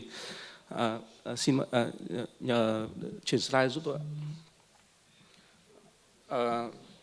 Vâng. Thế thì cái chương trình mà nâng cao cái năng lực phòng thủ ứng phó công nghệ tài sản số này ấy, thì thứ nhất là mục tiêu của cái chương trình này đó là cung cấp cho chúng ta cái gọi là những cái kiến thức chuyên môn và những cái ý tưởng, những cái chiến lược về an ninh mạng. Tức là chúng ta không phải phòng thủ, chúng ta không đơn giản là chỉ cần có công cụ. Tuy nhiên thì là công cụ chưa đủ, thì chúng ta phải quan tâm đến cái việc mà phải có con người vận hành, chúng ta phải có những cái quy trình mà ứng phó đối với cái sự cố. Và cái chương trình này thì nó hoàn toàn phù hợp với những cái anh chị lãnh đạo của những cái tổ chức mà sắp tham gia thí điểm cái thị trường tài chính số hay thị trường mã hóa. Và nó cũng phù hợp với những anh chị là đang vận hành về cái phần bảo mật cho các tổ chức. Xin chuyển slide tiếp ạ. Mục tiêu cốt lõi của cái chương trình này thì sẽ bám vào 4 cái mục tiêu chính. Đầu tiên là sẽ cung cấp những cái kiến thức nền tảng, những cái kiến trúc về cái blockchain, về tài chính số. Ở đây thì chúng ta sẽ phân biệt được cái gọi là cái mô hình hệ thống tài chính tập trung và phi tập trung. Thì ở đây nếu mà tôi giải thích đơn giản, tài chính tập trung thì nó giống như là mà chúng ta giao dịch qua sàn, và giống như là diễn giả trước đã nói thì khi mà giao dịch qua sàn thì chúng ta hoàn toàn tin tưởng vào cái an ninh bảo mật của sàn. Đấy, tức là cũng giống như các tổ chức tài chính khác thôi, thì bản thân các sàn hay những các tổ chức tài chính cũng có những cái rủi ro về vấn đề về hệ thống, rủi ro về con người và những rủi ro chẳng hạn như là về nội gián. Thế còn tài chính phi tập trung thì tức là chúng ta không dựa vào một cái tổ chức nào trung gian, mà chúng ta có thể là giao dịch thông qua các smart contract, những hợp đồng thông minh. Thế thì ở đây thì chúng ta hoàn toàn tin tưởng vào code, vào mã nguồn. Và như mọi người đã biết thì mã nguồn cũng là do con người tạo ra, và mã nguồn cũng có những rủi ro. Thế thì ở đây là cái khóa học thì chúng ta sẽ tập trung phân tích vào những cái rủi ro đối với hai cái loại hình tài chính này, và nhận diện những cái điểm yếu ở trên các nền tảng này. Cái module thứ hai là chúng ta sẽ đi vào cái việc mà nhận diện những cái vector tấn công đối với các loại hình blockchain. Thế thì nó cũng giống như là những cái nền tảng về công nghệ thông tin ấy, chúng ta cũng có những cái rủi ro về tấn công lừa đảo, rồi tấn công mã độc. Thế tuy nhiên là đối với thị trường, với tài chính mã hóa, với tiền số thì chúng ta cũng có những cái rủi ro đặc thù. Đấy, chẳng hạn như là có những cái hình thức như là tấn công 51%. Thì ở đây là mọi người cứ hình dung như là với blockchain ấy, thì chúng ta có một cái sổ cái, và bất cứ khi nào chúng ta giao dịch thì tất cả những thông tin của cái giao dịch đều sẽ được ghi vào sổ cái, và sổ cái này thì là do một nhóm người thì chúng ta nắm giữ. Chẳng hạn chúng ta có một làng để nắm giữ sổ cái này. Đấy, thì có một nhóm người là có trên 51% là sẽ quyết định là cái việc là cái giao dịch đấy có được xác thực hay không. Thế thì rất nhiều trường hợp là các đối tượng là có thể là sử dụng cái quyền này để là thao túng và là hủy các cái giao dịch, chẳng hạn như là đã thực hiện giao dịch để sàn chuyển tiền ra ngoài rồi, tuy nhiên là sau đấy sử dụng cái quyền 51% này để bác bỏ, hủy bỏ cái giao dịch và đẩy lại cái tiền số về khóa, về ví của các đối tượng. Thứ hai là cái front running, cũng là một cái hình thức tấn công rất là phổ biến, và đặc biệt là đối với các nền tảng tài chính phi tập trung. Thì ở đây thì các đối tượng có thể là sử dụng những cái con bot, những con robot để thu thập những thông tin về những cái giao dịch lớn. Khi mà phát hiện ra có một cái đồng tiền mã hóa chẳng hạn đang được đặt mua với số lượng giao dịch rất lớn chẳng hạn, thì các đối tượng có thể nắm bắt đây là một cơ hội và để cái đồng tiền đấy nó sẽ tăng, và các con bot này sẽ tự động là thu thập thông tin và sau đó là đặt những cái lệnh mua bán để là ăn cái chênh lệch trong cái quá trình này. Thì đây là nếu mà là trong một cái giao dịch thông thường ấy, thì nó giống như là nhân viên môi giới của chúng ta có thông tin của khách hàng đang đặt số lượng lớn mua giao dịch, và chúng ta sử dụng thông tin đấy để mua bán. Thì đấy là cái hình thức về front running, hay là những cái khai thác những cái hợp đồng thông minh. Thì đây chính là như tôi nói là những cái smart contract thì vẫn là code và do con người tạo ra, thì các đối tượng vẫn có thể tận dụng để khai thác. Cái module thứ tư là chúng ta quan tâm đến cái việc là xây dựng cái năng lực phòng thủ cho sàn hay là cho các đơn vị mà tham gia vào cái thị trường tiền số này. Thế thì cái việc mà phòng thủ chúng ta không chỉ bao gồm là cái việc phòng thủ cho hệ thống công nghệ thông tin, mà chúng ta quan tâm đến những cái như là những cái hành vi giao dịch bất thường và có thể là ngăn chặn cái việc mà rửa tiền hay ngăn chặn những cái hành vi mà chuyển tiền bất hợp pháp. Và cuối cùng là chúng ta xây dựng cái tư duy chiến lược và ứng phó đối với các sự cố khi xảy ra. Rất nhiều trường hợp mà chúng ta bị mất tiền, bị đánh cắp tiền. Thế thì mục tiêu chúng ta làm thế nào chúng ta giảm thiểu thiệt hại tối thiểu, và là có thể là cái việc mà ảnh hưởng đến uy tín chúng ta nó là thấp nhất. Thì chúng ta cần những cái chiến lược, những cái quy trình cụ thể rõ ràng để trong những trường hợp này. Và bài giảng của chúng tôi được thiết kế với 6 cái bài giảng để mang lại 4 cái mục tiêu trên. Thì về đầu tiên bài giảng 1, 2 chúng tôi sẽ tập trung về những cái kiến trúc cơ bản về blockchain cũng như là về tài chính tài sản kỹ thuật số, và tập trung vào những cái tiêu chuẩn tuân thủ cho các sàn, chẳng hạn như là chúng ta phải KYC là xác định danh tính của người dùng, hay là phòng chống AML, hay là CFT chính là phòng chống rửa tiền và phòng chống tài trợ khủng bố. Thì rồi đến cái bài giảng 3, bài giảng 4 thì chúng tôi sẽ tập trung vào phân tích vào các mối đe dọa đặc thù và liên quan đến những cái tình báo mối đe dọa ở trong cái phần hoạt động về sàn giao dịch về tiền mã hóa. Bài giảng 5, bài giảng 6 thì chúng tôi sẽ tập trung vào cái phần là lên cái kế hoạch phòng thủ, cái kiến trúc phòng thủ cho các tổ chức, cũng như là xây dựng những cái chương trình mà ứng phó, xử lý sự cố và hợp tác quốc tế. Ở đây thì tôi xin nêu rõ thêm một chút là với từng các bài giảng. Ví dụ như bài giảng 1 thì là như tôi đã nói là tài chính tập trung là CFI, thì là chúng ta phải tin tưởng vào các bên trung gian là cung cấp cái dịch vụ trong khi mà chúng ta giao dịch. Thế thì thực tế thì chúng ta cũng thể thấy là trong gần đây thì chúng ta có rất nhiều cái trường hợp mà các sàn đã bị tấn công, đã bị hack và lấy rất nhiều tiền. Thế thì cái mô hình thông thường mà họ làm là các hacker đang cách thức tấn công của hacker hiện nay ấy, là tập trung vào cái quy trình mà giao dịch chuyển tiền. Chẳng hạn như là khi mà ở gần đây là có một cái sự cố mà gây thiệt hại hàng chục triệu đô, là trong quá trình mà chúng ta chuyển tiền từ ví lạnh từ ví nóng là ví online về ví lạnh là ví offline.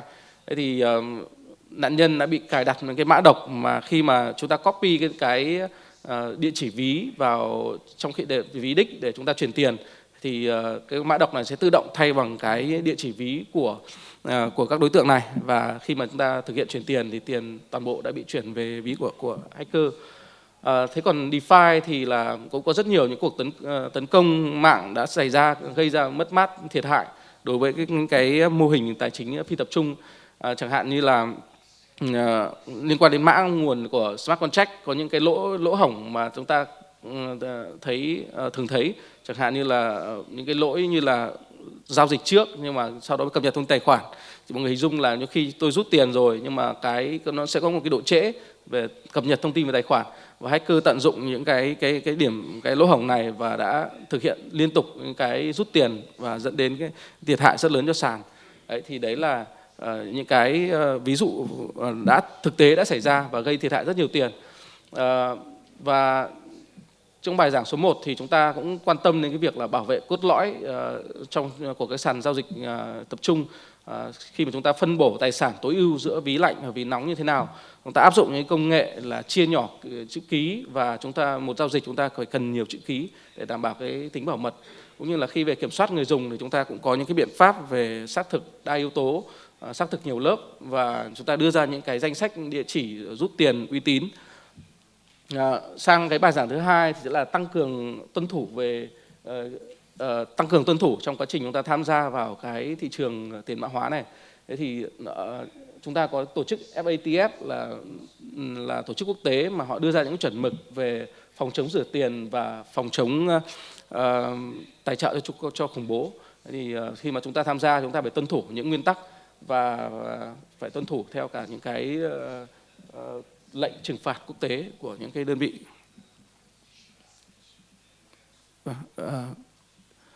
Sang cái bài giảng thứ 3 thì tôi sẽ tập trung vào phân tích các mối đe dọa đặc thù để từ những cái tấn công cổ điển, các hacker sử dụng các kỹ thuật xã hội như là lừa đảo hay là mạo danh sàn để lừa đảo người dùng, rồi sử dụng các phần mềm độc hại để lấy cắp thông tin cũng như là để tráo đổi thông tin về địa chỉ ví. Thế rồi những cái cuộc tấn công mà nó liên quan đến cái blockchain như tôi đã nói là tấn công 51% hay là tấn công chạy trước front running hay là những cuộc tấn công về cyber và rủi ro về quản lý khóa, nhấn mạnh những cái rủi ro về nội bộ và sự bất cẩn khi mà chúng ta để lộ những cái việc để lộ khóa. Rồi thứ tư là chúng ta liên quan đến tình trạng tình báo mối đe dọa, thì đây cũng là một cái cách phòng thủ. Chúng ta thay vì phòng thủ bị động, chúng ta chuyển sang phòng thủ chủ động. Chúng ta sử dụng cái thông tin có sẵn, sử dụng những thông tin ở trong quá trình mà giao dịch hay là những thông tin liên quan đến các cuộc giao dịch và thậm chí những cái thông tin ở trên dark web, deep web để chúng tôi có thể là có những cái thông tin cụ thể về những nhóm đối tượng, những nhóm hacker có khả năng tấn công vào những cái địa chỉ ví chúng ta, và có thể là chúng ta được cảnh báo trước những cái cuộc chiến dịch tấn công để chúng ta có thể có cái phương pháp đề phòng.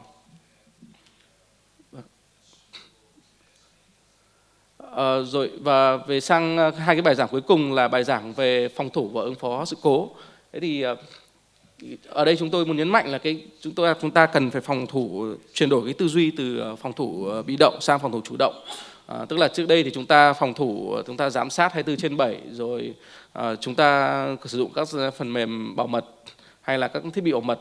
Thế nhưng hiện nay thì đối với phòng thủ hiện đại thì chúng ta ngoài cái việc mà như tôi nói là sử dụng tình báo mạng thì chúng ta có những công cụ như là CM để chúng ta là không chỉ thu thập những cái sự kiện về hệ thống an ninh mạng, hệ thống sự kiện công nghệ thông tin, mà chúng ta thu thập những sự kiện liên quan đến hành vi giao dịch của người dùng để chúng ta đưa ra những quy tắc, phát hiện ra được những cái giao dịch bất thường. Hay là chúng ta sử dụng công nghệ AI như là UABA, thì đây chúng ta sử dụng AI và machine learning để chúng ta là có thể tự động phát hiện ra được những cái giao dịch bất thường. Và cuối cùng là cái giải pháp xoa để chúng ta có thể là có cái kịch bản để ứng phó đối với các sự cố. Và cuối cùng là liên quan đến một cái về ứng phó và hợp tác quốc tế. Thì ở đây thì chúng tôi cũng nhấn mạnh là cái việc hợp tác không chỉ hợp tác giữa các tổ chức, mà có thể hợp tác công tư. Chẳng hạn như là trên thế giới hiện nay có rất nhiều những cái đơn vị doanh nghiệp họ cung cấp những cái dịch vụ là chuyên phân tích và báo cáo về truy vết những cái giao dịch blockchain. Và cái việc hợp tác này có thể giúp cho chúng ta có những cái thông tin để phục vụ cho cái quá trình mà điều tra truy vết tội phạm. Và chúng ta có thể hợp tác với những cái đơn vị sàn lớn để có thể là kịp thời phong tỏa và đóng băng các tài sản khi mà chúng ta phát hiện được một cái sự cố đánh cắp tiền.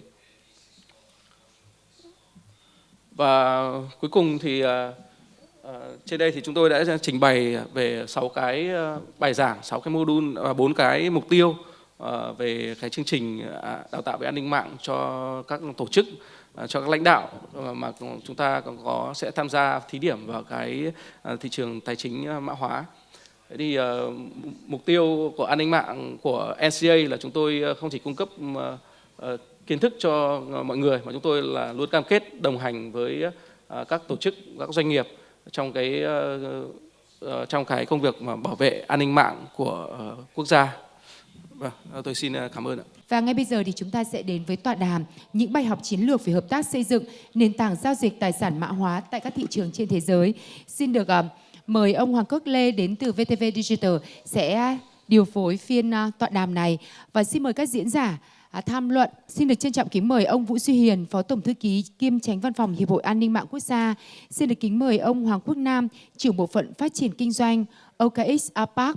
Xin mời bà Lê Vũ Hương Quỳnh, Giám đốc Phát triển Tether APAC. Xin kính mời các diễn giả. Kính thưa các đồng chí lãnh đạo đại diện cho Cục A04, A05 Bộ Công an, đại diện cho Ngân hàng Nhà nước, đại diện cho Ủy ban Chứng khoán. Và đặc biệt là rất cảm ơn Hiệp hội An ninh mạng ngày hôm nay thì cũng đã tổ chức một cái diễn đàn mà theo chúng tôi nó cũng có ý nghĩa rất là quan trọng trong cái bối cảnh mà chúng ta đang cố gắng nỗ lực để tìm ra các cái giải pháp vừa là xây dựng, vận hành, vừa là đảm bảo cái hoạt động an toàn thông tin, đảm bảo minh bạch, an toàn cho không chỉ các cái cơ quan tổ chức tài chính mà còn đảm bảo cho cái quyền lợi và lợi ích của các cái nhà đầu tư. Thế thì trong cái phiên thảo luận này thì chúng tôi sẽ cùng với các vị diễn giả ở đây sẽ chia sẻ về những cái bài học chiến lược trong việc là xây dựng phát triển các cái nền tảng giao dịch tài sản mã hóa trên thế giới, cũng như là các cái biện pháp để mà giúp đảm bảo cái công tác an ninh an toàn. Một lần nữa thì thay mặt ban tổ chức rất là cảm ơn ngày hôm nay thì ông Vũ Duy Hiền đại diện cho Hiệp hội An ninh mạng cũng đã có mặt ở đây để chia sẻ. Và hai khách mời là ông Huỳnh Quốc Nam, trưởng bộ phận phát triển kinh doanh OKX châu Á Thái Bình Dương, và bà Lê Vũ Hương Quỳnh, giám đốc phát triển thị trường Tether châu Á Thái Bình Dương. Ở bên dưới khán phòng thì quý vị có thể lắng nghe, và nếu quý vị nào có câu hỏi thì có thể là chia sẻ lại với ban tổ chức để chúng tôi có thể đặt tới các diễn giả ở trên sân khấu. Trước hết thì để bắt đầu cuộc thảo luận ngày hôm nay thì xin phép được dành câu hỏi đầu tiên dành cho hai vị khách mời đến từ hai doanh nghiệp đã đồng hành với cái sự kiện này, với những cái kinh nghiệm và vận hành trong các cái mô hình về giao dịch tài sản mã hóa. Thì xin mời, chắc là ưu tiên Lady First. Và xin chị Quỳnh có thể chia sẻ là với các cái kinh nghiệm quốc tế mà Tether đã từng làm, đã từng hợp tác ở nhiều quốc gia trên thế giới, thì chị đánh giá như thế nào về cái cơ hội, tiềm năng cũng như là những cái thách thức khi mà chúng ta vận hành một cái thị trường mới mẻ như thế này tại Việt Nam một cách chính thức ạ? Việt Nam ở một cái vị thế rất khác so với cả khu vực. Thì tất cả các quý vị ở đây cũng chắc chắn là cũng đã nghe rất là nhiều các cái dữ liệu liên quan đến việc là ứng dụng cũng như là cái quy mô sử dụng tài sản mã hóa tại Việt Nam. Thì Việt Nam luôn nằm trong top 5 thị trường lớn nhất thế giới trong việc là sử dụng tài sản mã hóa, có số lượng người dùng khoảng độ 17-18 triệu người theo thống kê của Chainalysis. Thì điều đó tương đương với khoảng 20%, gần 20% dân số của Việt Nam. Đồng thời Việt Nam cũng có những cái dư địa rất là lớn để có thể ứng dụng một cách rất là hiệu quả và tốt công nghệ blockchain cũng như là tài sản mã hóa để có thể tăng trưởng, phục vụ tăng trưởng kinh tế. Thứ nhất đó là Việt Nam là một nước nhận kiều hối khá là lớn trên toàn thế giới. Một năm Việt Nam nhận khoảng độ 16 đến 17 tỷ đô kiều hối. Việt Nam cũng là một nước xuất khẩu nhiều đến các quốc gia và lãnh thổ khác. Điều đấy tạo nên một cái dư địa rất là lớn về mặt kinh tế cho Việt Nam khi Việt Nam có thể ứng dụng tài sản mã hóa cũng như là công nghệ blockchain vào việc thương mại, vào việc nhận kiều hối, vào thanh toán xuyên biên giới.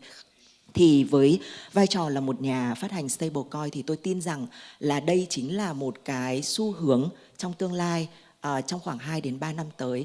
Thay vì là bây giờ mọi người có thể là tập trong thời điểm này khi mà Việt Nam mới đưa ra nghị quyết 05, mới có nghị quyết 222 về trung tâm tài chính quốc tế, tập trung vào các cơ chế thí điểm liên quan đến sàn giao dịch tài sản mã hóa, thì tất cả quý vị sẽ tập trung nhiều hơn vào việc là các sàn giao dịch tài sản mã hóa, đầu tư tài sản mã hóa nhiều hơn. Tuy nhiên là chúng tôi thì luôn tin rằng cơ hội ở phía trước lại nằm ở những cái ứng dụng liên quan đến tài sản mã hóa, đặc biệt là trong việc thứ nhất là việc chuyển tiền xuyên biên giới và thứ hai là việc token hóa tài sản thật. Thì tôi tin rằng đây chính là hai trụ cột đầy tiềm năng mà khi Việt Nam có khung pháp lý ổn định, bền vững và có tính tuân thủ cao thì chúng ta hoàn toàn có thể là phát triển kinh tế dựa vào những cái trụ cột này. Vâng, và với những cái hoạt động mà ứng dụng như bà vừa mô tả, chúng tôi cũng nhìn thấy rất là rõ ở chính cái bài học của Tether khi mà phát triển cái đồng USDT. Bởi vì trong những cái hoạt động giao dịch xuyên biên giới, giao dịch quốc tế giữa các cái tổ chức, các cái doanh nghiệp rồi các cái quốc gia với nhau thì rất cần những cái stablecoin mà được neo đậu theo các cái đồng tiền pháp định. Thế thì trước đây chúng tôi cũng nói với nhau nhiều lần, cách đây khoảng 10 năm chúng ta nói với nhau rất nhiều lần là tài sản mã hóa, crypto hay vào thời điểm đó nổi tiếng nhất thì là đồng Bitcoin sẽ rất là khó để trở thành một cái công cụ giao dịch, khi mà một là chi phí về mặt đầu tư về công nghệ nó cũng đắt đỏ và thời gian giao dịch thì cũng kéo dài. Vậy thì vào thời điểm hiện tại nếu chúng ta phát triển một cái đồng stablecoin nào đấy neo đậu chẳng hạn như một đồng VNDT tương tự như USDT để đảm bảo các hoạt động giao dịch thì về mặt công nghệ hiện nay đã được giải quyết chưa, và cái bài học kinh nghiệm của Tether cụ thể thì như thế nào? Ra thì cái câu hỏi này chúng tôi đã được nhận rất là nhiều từ các đối tác ở các nước trong khu vực, không phải là chỉ riêng Việt Nam. Thì giống như Aaron có chia sẻ là các nước trong khu vực cũng đã bắt đầu có những cái khung pháp lý liên quan đến stablecoin, đặc biệt là ở Singapore, Hồng Kông và một số các nước khác cũng đang trong quá trình xây dựng, giống như là ở Hàn Quốc. Malaysia, Thái Lan hay là Indonesia. Thì thứ nhất là về mặt công nghệ, thì dưới cái quan sát của chúng tôi thì để tạo ra một cái đồng stablecoin nội địa mà neo với cả giá tiền pháp định của một quốc gia thì không khó. Tất cả từ các cơ quan quản lý nhà nước hoặc là các doanh nghiệp đều có thể tự phát hành một stablecoin nội địa chỉ trong một khoảng thời gian rất ngắn. Tại vì bây giờ công nghệ cũng đã rất là ready rồi. Và thậm chí là bản thân Tether chúng tôi cũng đã có một cái nền tảng tên là Hadron, cho phép tất cả cơ quan quản lý và các doanh nghiệp có thể tạo ra một đồng token hay là gọi stablecoin neo với cả giá tiền pháp định của địa phương trong vòng chỉ khoảng 10-15 phút thôi. Và hiện tại bây giờ có một số các cái doanh nghiệp ở châu Âu cũng đã ứng dụng Hadron để có thể tạo ra đồng stablecoin mà tuân thủ theo luật của MiCA. Thì hiện tại một số các quốc gia cũng đã phát hành rồi. Thì đấy là về mặt công nghệ. Tuy nhiên là thứ hai đấy là giống như Aaron chia sẻ, khi mà tạo ra một cái đồng tiền, một cái stablecoin neo với cả giá tiền nội địa, thì cái quan trọng nhất đó là thứ nhất là phải tuân thủ với cả khung pháp lý về stablecoin ở quốc gia sở tại. Thì trong khung pháp lý đấy nó có rất là nhiều những cái đặc điểm. Thứ nhất là về mặt dự trữ, thứ hai là về mặt minh bạch, thứ ba là về mặt báo cáo. Thì bản thân là quốc gia đấy có cái cơ chế để có thể phát hành ra đồng stablecoin nội địa hay không. Thì một số các quốc gia ví dụ như là Singapore thì họ cho một cái doanh nghiệp tên là StraightX có thể phát hành ra stablecoin nội địa là SGDX. Ở Thái Lan thì họ lại không phát hành ra stablecoin, họ gọi đó là programmable money. Thì họ cho phép hai cái đơn vị thử nghiệm. Thứ nhất là Bitcup, là một sàn giao dịch lớn nhất ở Thái Lan, có thể phát hành ra một cái đồng là THBK, neo với cả giá của Thái Lan bạt. Và một đơn vị khác là True Money thì họ cũng phát hành ra một đồng là THBT. Thì hiện tại hai cái đồng programmable money này đang được phép sử dụng cho một số các cái use case điển hình. Đó là ví dụ như là khách du lịch đến Thái Lan có thể hoàn toàn thanh toán bằng tài sản mã hóa có trong ví của họ và được chuyển đổi sang THBT hoặc THBK để thanh toán ở trong nội địa Thái Lan. Thì cái quan trọng nhất cho việc là khi mà phát hành một đồng stablecoin thì đó chính là đầu tiên là phải tìm được cái use case cho việc sử dụng cái đồng stablecoin đó là như thế nào. Thứ hai đó là cái tính thanh khoản, đó cũng là rất là quan trọng với cả một đồng stablecoin. Và thứ ba, cái quan trọng nhất đó là distribution network, đó là hệ thống phân phối. Thì đấy chính là một cái đặc điểm cốt lõi cho lý do tại sao mà USDT lại trở nên một cái đồng stablecoin phổ biến như thế. Tại vì nó có tính thanh khoản cao và nó có cái mạng lưới phân phối trên toàn thế giới. Và chúng tôi tin rằng là với cái sự phát triển của, có nghĩa là khi mà chúng tôi kinh nghiệm của Tether trong việc vận hành stablecoin thì chúng tôi đang càng ngày càng mở rộng cái hệ thống phân phối đó từ vật lý lên tới digital số để làm sao mà có thể hỗ trợ tốt nhất trong cái việc là quy đổi giữa USDT sang một cái đồng local stablecoin nội địa hoặc là tiền pháp định của nội địa trong việc là thanh toán xuyên biên giới một cách hiệu quả nhất. Dạ vâng, cảm ơn chị Quỳnh. Câu hỏi tiếp theo chúng tôi được ban tổ chức gửi đến từ khán phòng. Thì câu hỏi này dành cho OKX. Ở Việt Nam thì mọi người đã rất là quen thuộc với thị trường chứng khoán rồi. Tuy nhiên là chúng ta cũng thấy là khi mà chúng ta vận hành thị trường tài sản mã hóa thì nó có một cái khác biệt rất lớn. Khi mà thị trường chứng khoán thì chúng ta thường là giao dịch trong ngày theo một cái khung giờ nhất định. Trong khi đó thì tài sản mã hóa sẽ giao dịch là 24/7 và vận hành cả 365 ngày không có nghỉ lễ Tết. Thế thì câu hỏi ở bên dưới có đặt ra là vậy thì cái điểm khác biệt này nó sẽ tạo ra cái điều này nó sẽ tạo ra sự khác biệt gì giữa giao dịch tài sản mã hóa với một cái sàn giao dịch chứng khoán hiện tại, và nó đặt ra những cái thách thức khó khăn nào cho vừa là nhà đầu tư, vừa là các cái sàn giao dịch và cả các cái cơ quan quản lý trong việc là đảm bảo các cái điều kiện cho cái giao dịch tài sản mã hóa? Đối với thị trường chứng khoán Việt Nam thì như chúng ta cũng biết thì nó sẽ có một cái khung giờ giao dịch nhất định, chẳng hạn như là từ 9 giờ sáng cho tới 3 giờ chiều và còn có giờ nghỉ trưa nữa. Tuy nhiên là đối với thị trường crypto thì sẽ không có thời gian nghỉ, nó sẽ hoạt động liên tục trong 24 tiếng một ngày, 7 ngày trong tuần và 365 ngày một năm. Hoạt động liên tục, không ngừng nghỉ và không theo lịch nghỉ của bất kỳ một quốc gia nào hết, tại vì nó là một cái thị trường global. Đó chính vì thế thì đối với các sàn giao dịch crypto thì đòi hỏi mình phải sở hữu một cái công nghệ rất là mạnh để có thể giúp hệ thống hoạt động trơn tru được, không ngừng nghỉ và sẽ hạn chế tối đa cái thời gian mà bảo trì, thậm chí là không có cái thời gian mà bảo trì.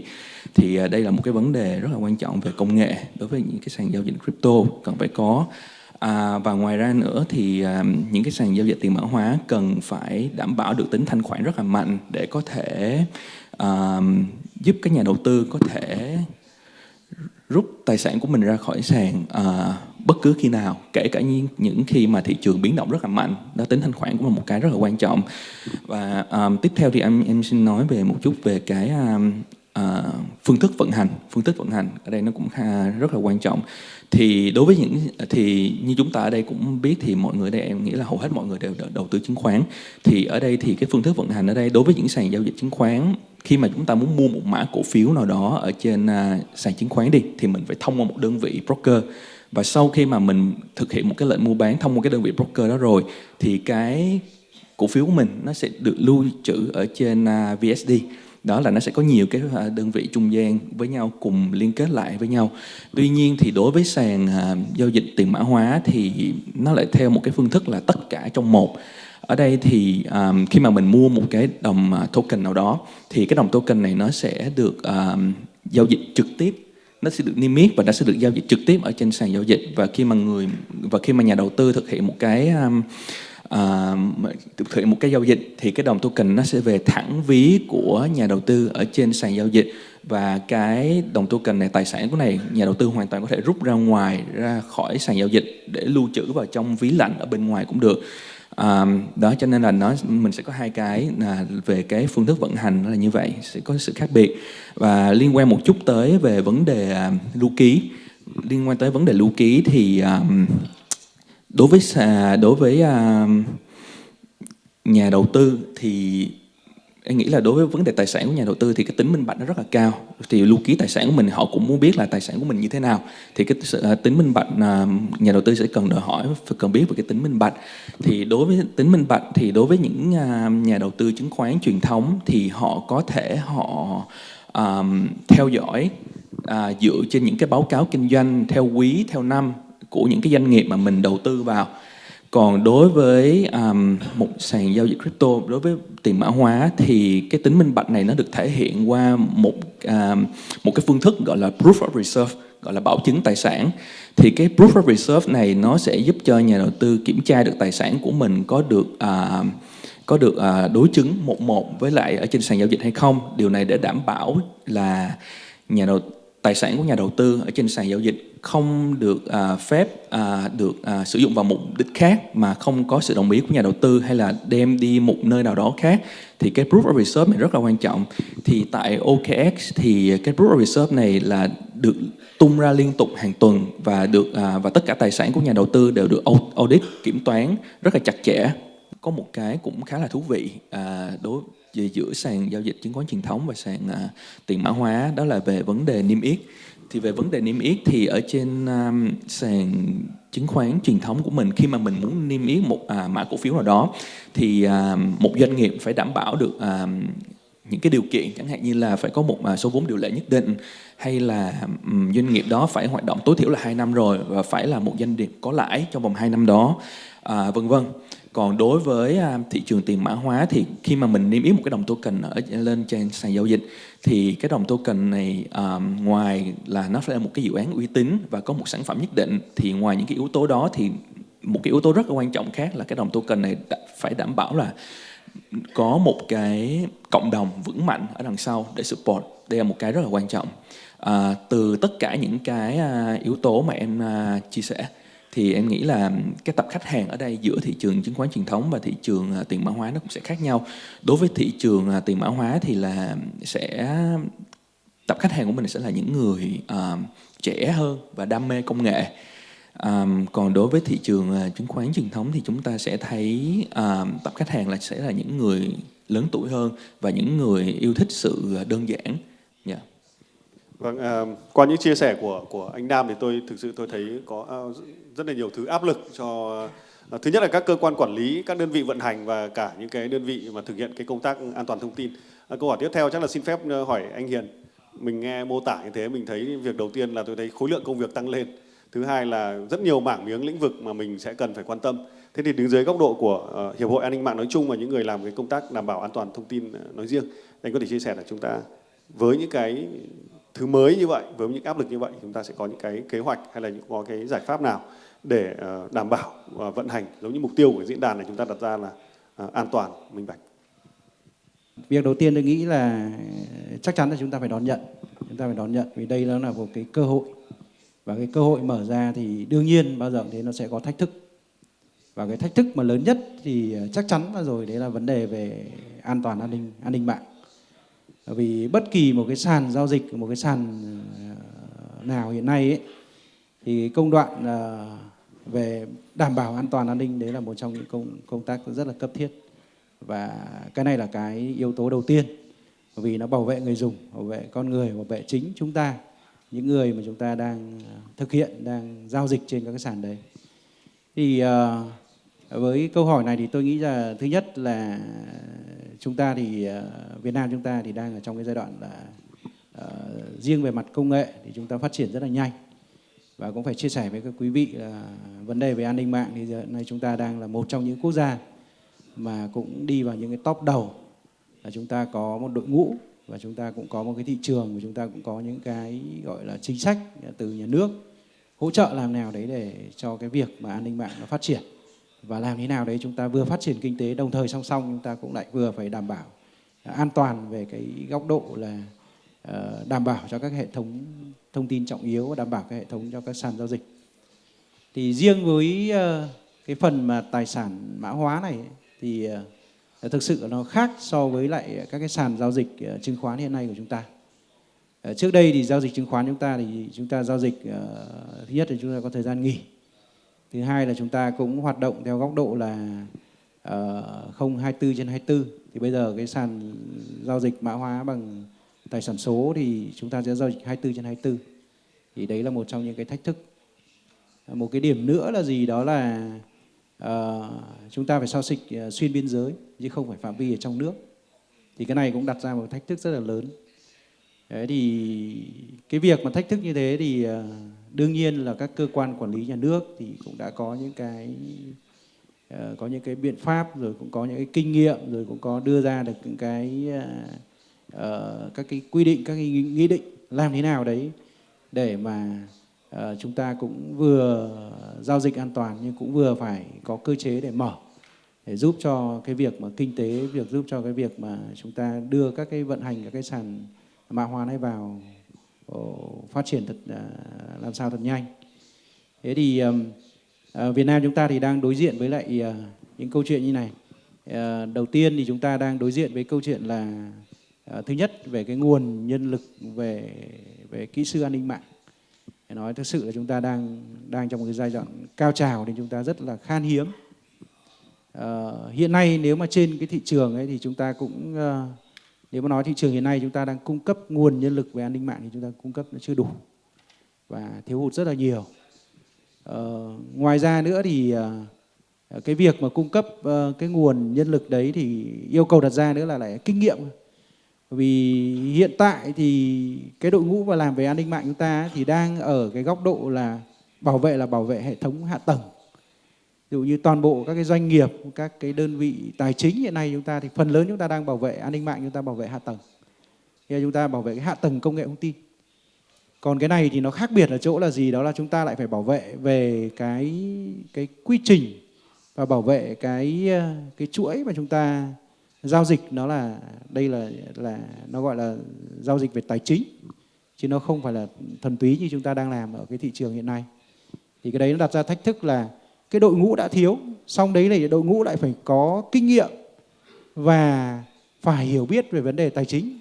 Thì cái này đang là một cái sự tôi nghĩ là cái sự thách thức rất là lớn, mà trong giai đoạn tới khi mà chúng ta bắt đầu thí điểm các cái sàn giao dịch thì chúng ta bắt buộc phải có một cái nguồn nhân lực để đảm bảo cho công tác vận hành và công tác về an toàn cho các cái hệ thống. Tuy nhiên thì thực sự là chúng ta cũng là một trong những cái như tôi vừa nói, là chúng ta cũng là một trong những nước mà chúng ta thực sự là cái đội ngũ về an ninh mạng chúng ta rất giỏi. Cũng phải nói các bạn là trong tất cả những cái điều tra, tất cả những cái sự việc vừa rồi lừa đảo qua trên không gian mạng, rồi lừa đảo xuyên biên giới, thì đội ngũ an ninh của Việt Nam rất là tốt. Phần lớn ở đây chắc anh Bách thì cũng là cái người mà trực tiếp tham gia, thì cũng phải chia sẻ với anh là phần lớn tất cả những cái đấy chúng ta đều truy vết, để chúng ta đều có biện pháp và đều có các cách thức. Thì đấy, qua những kinh nghiệm như vậy thì tôi nghĩ đấy cũng là một trong những cái mà cộng với lại cái giai đoạn vừa rồi các cái ngân hàng cũng bị tấn công rất là nhiều. Thì cái việc mà chúng ta bảo vệ tốt cho những cái cuộc tấn công đấy, rồi chúng ta chuẩn bị trước tất cả những cái câu chuyện đấy thì chúng ta cũng làm rất là tốt. Đấy, chúng ta chỉ cần thêm một cái nữa gì đó là kinh nghiệm của cái lĩnh vực này trong cái mảng về tài chính và về các cái kinh nghiệm về mặt gọi là tài sản số, thì cái này cần phải trang bị thêm. Còn đâu về kinh nghiệm điều tra, kinh nghiệm về xử lý tất cả những vấn đề thì tôi nghĩ là chúng ta đang làm rất là tốt. Thì chính vì thế tôi nghĩ là cái quan trọng nhất là chúng ta, để mà chúng ta đón nhận ấy, thì chúng ta phải dịch chuyển. Đầu tiên dịch chuyển về tư duy con người chúng ta. Thì trước đây chúng ta đang tư duy là bảo vệ hệ thống, bây giờ chúng ta phải chuyển sang là tư duy bảo vệ tài sản số. Và tư duy làm thế nào bảo vệ 24/24, 247, nghĩa là liên tục và không có nghỉ. Và cái nữa là gì, đó là tất cả các cái đơn vị mà đang tham gia vào trong cái lĩnh vực như này thì chúng ta bắt buộc chúng ta phải có một cái hệ thống an ninh mạng và có một cái hệ thống vận hành an ninh mạng đảm bảo, và chúng ta phải chuẩn bị trước. Tôi hay nói là security by design, có nghĩa là trước khi chúng ta làm cái gì chúng ta phải design cho cái phần về security trước. Thì cái này cũng tương tự như vậy. Ngay từ bây giờ tất cả các sàn và chuẩn bị thì chúng ta phải design cho cái phần về cyber security trước. Cái phần đấy nó rất quan trọng. Thì sau đấy thì chúng ta bắt đầu mới xúc tiến đến các cái bước tiếp theo. Thì đấy là những cái mà chúng ta rất là cần phải quan tâm. Vâng, xin được cảm ơn ông Vũ Duy Hiền, và một lần nữa cảm ơn cả hai khách mời, anh Huỳnh Quốc Nam và bà Lê Vũ Hương Quỳnh. Một lần thực sự là rất là cảm ơn Hiệp hội An ninh mạng, Ủy ban Chứng khoán Nhà nước, rồi các doanh nghiệp đã tin tưởng để VTV Digital ngày hôm nay được trở thành một cái cầu nối giữa tất cả các anh chị với cộng đồng, các cái doanh nghiệp, các cái đối tác, các cái nhà đầu tư, để chúng ta có được một cái nhìn toàn diện hơn, đầy đủ hơn về một cái thị trường mới mẻ này, và cùng nhìn tới một cái kỳ vọng tốt hơn, không chỉ trong năm tới mà trong những năm tiếp theo. Và tôi hy vọng rằng trong thời gian tới thì VTV vẫn sẽ nhận được sự ủng hộ đồng hành của tất cả các anh chị. Và sự kiện như thế này nó sẽ không chỉ là một sự kiện, nó sẽ chỉ là điểm khởi đầu thôi. Và sau này chúng ta sẽ còn rất nhiều lần như thế này ngồi với nhau ở đây nữa để cùng chia sẻ những cái kiến thức, những cái kinh nghiệm quý báu để có thể vận hành được một cái thị trường mới, biến những cái tiềm năng đấy thành cái giá trị cụ thể cho xã hội và cho nền kinh tế. Một lần nữa rất là cảm ơn các khách mời đã tham gia cái phiên tọa đàm thú vị ngày hôm nay. Cảm ơn. Kính thưa quý vị đại biểu, thưa quý chuyên gia và toàn thể các quý vị tham dự, hội thảo ngày hôm nay đã mang đến những trao đổi chuyên sâu, đa chiều và giàu giá trị thực tiễn về cơ chế vận hành, giám sát và định hướng phát triển của thị trường tài sản số trong bối cảnh mới. Những ý kiến, kinh nghiệm và góc nhìn được chia sẻ không chỉ góp phần làm rõ các vấn đề chuyên môn mà còn mở ra những hướng tiếp cận hợp tác nhằm xây dựng một thị trường minh bạch, an toàn và bền vững. Ban tổ chức xin được trân trọng cảm ơn các diễn giả, chuyên gia, đại diện các doanh nghiệp và toàn thể quý vị đã dành thời gian để tham dự buổi hội thảo ngày hôm nay, đóng góp và đồng hành cùng hội thảo. Và chúng tôi tin rằng là từ những kết quả của chương trình hôm nay sẽ là nền tảng cho các hoạt động nghiên cứu, hợp tác và triển khai trong thời gian tới. Xin kính chúc quý vị sức khỏe, thành công và mong tiếp tục nhận được sự quan tâm, đồng hành của quý vị trong các chương trình tiếp theo. Và bây giờ thì xin chào và hẹn gặp lại quý vị ạ.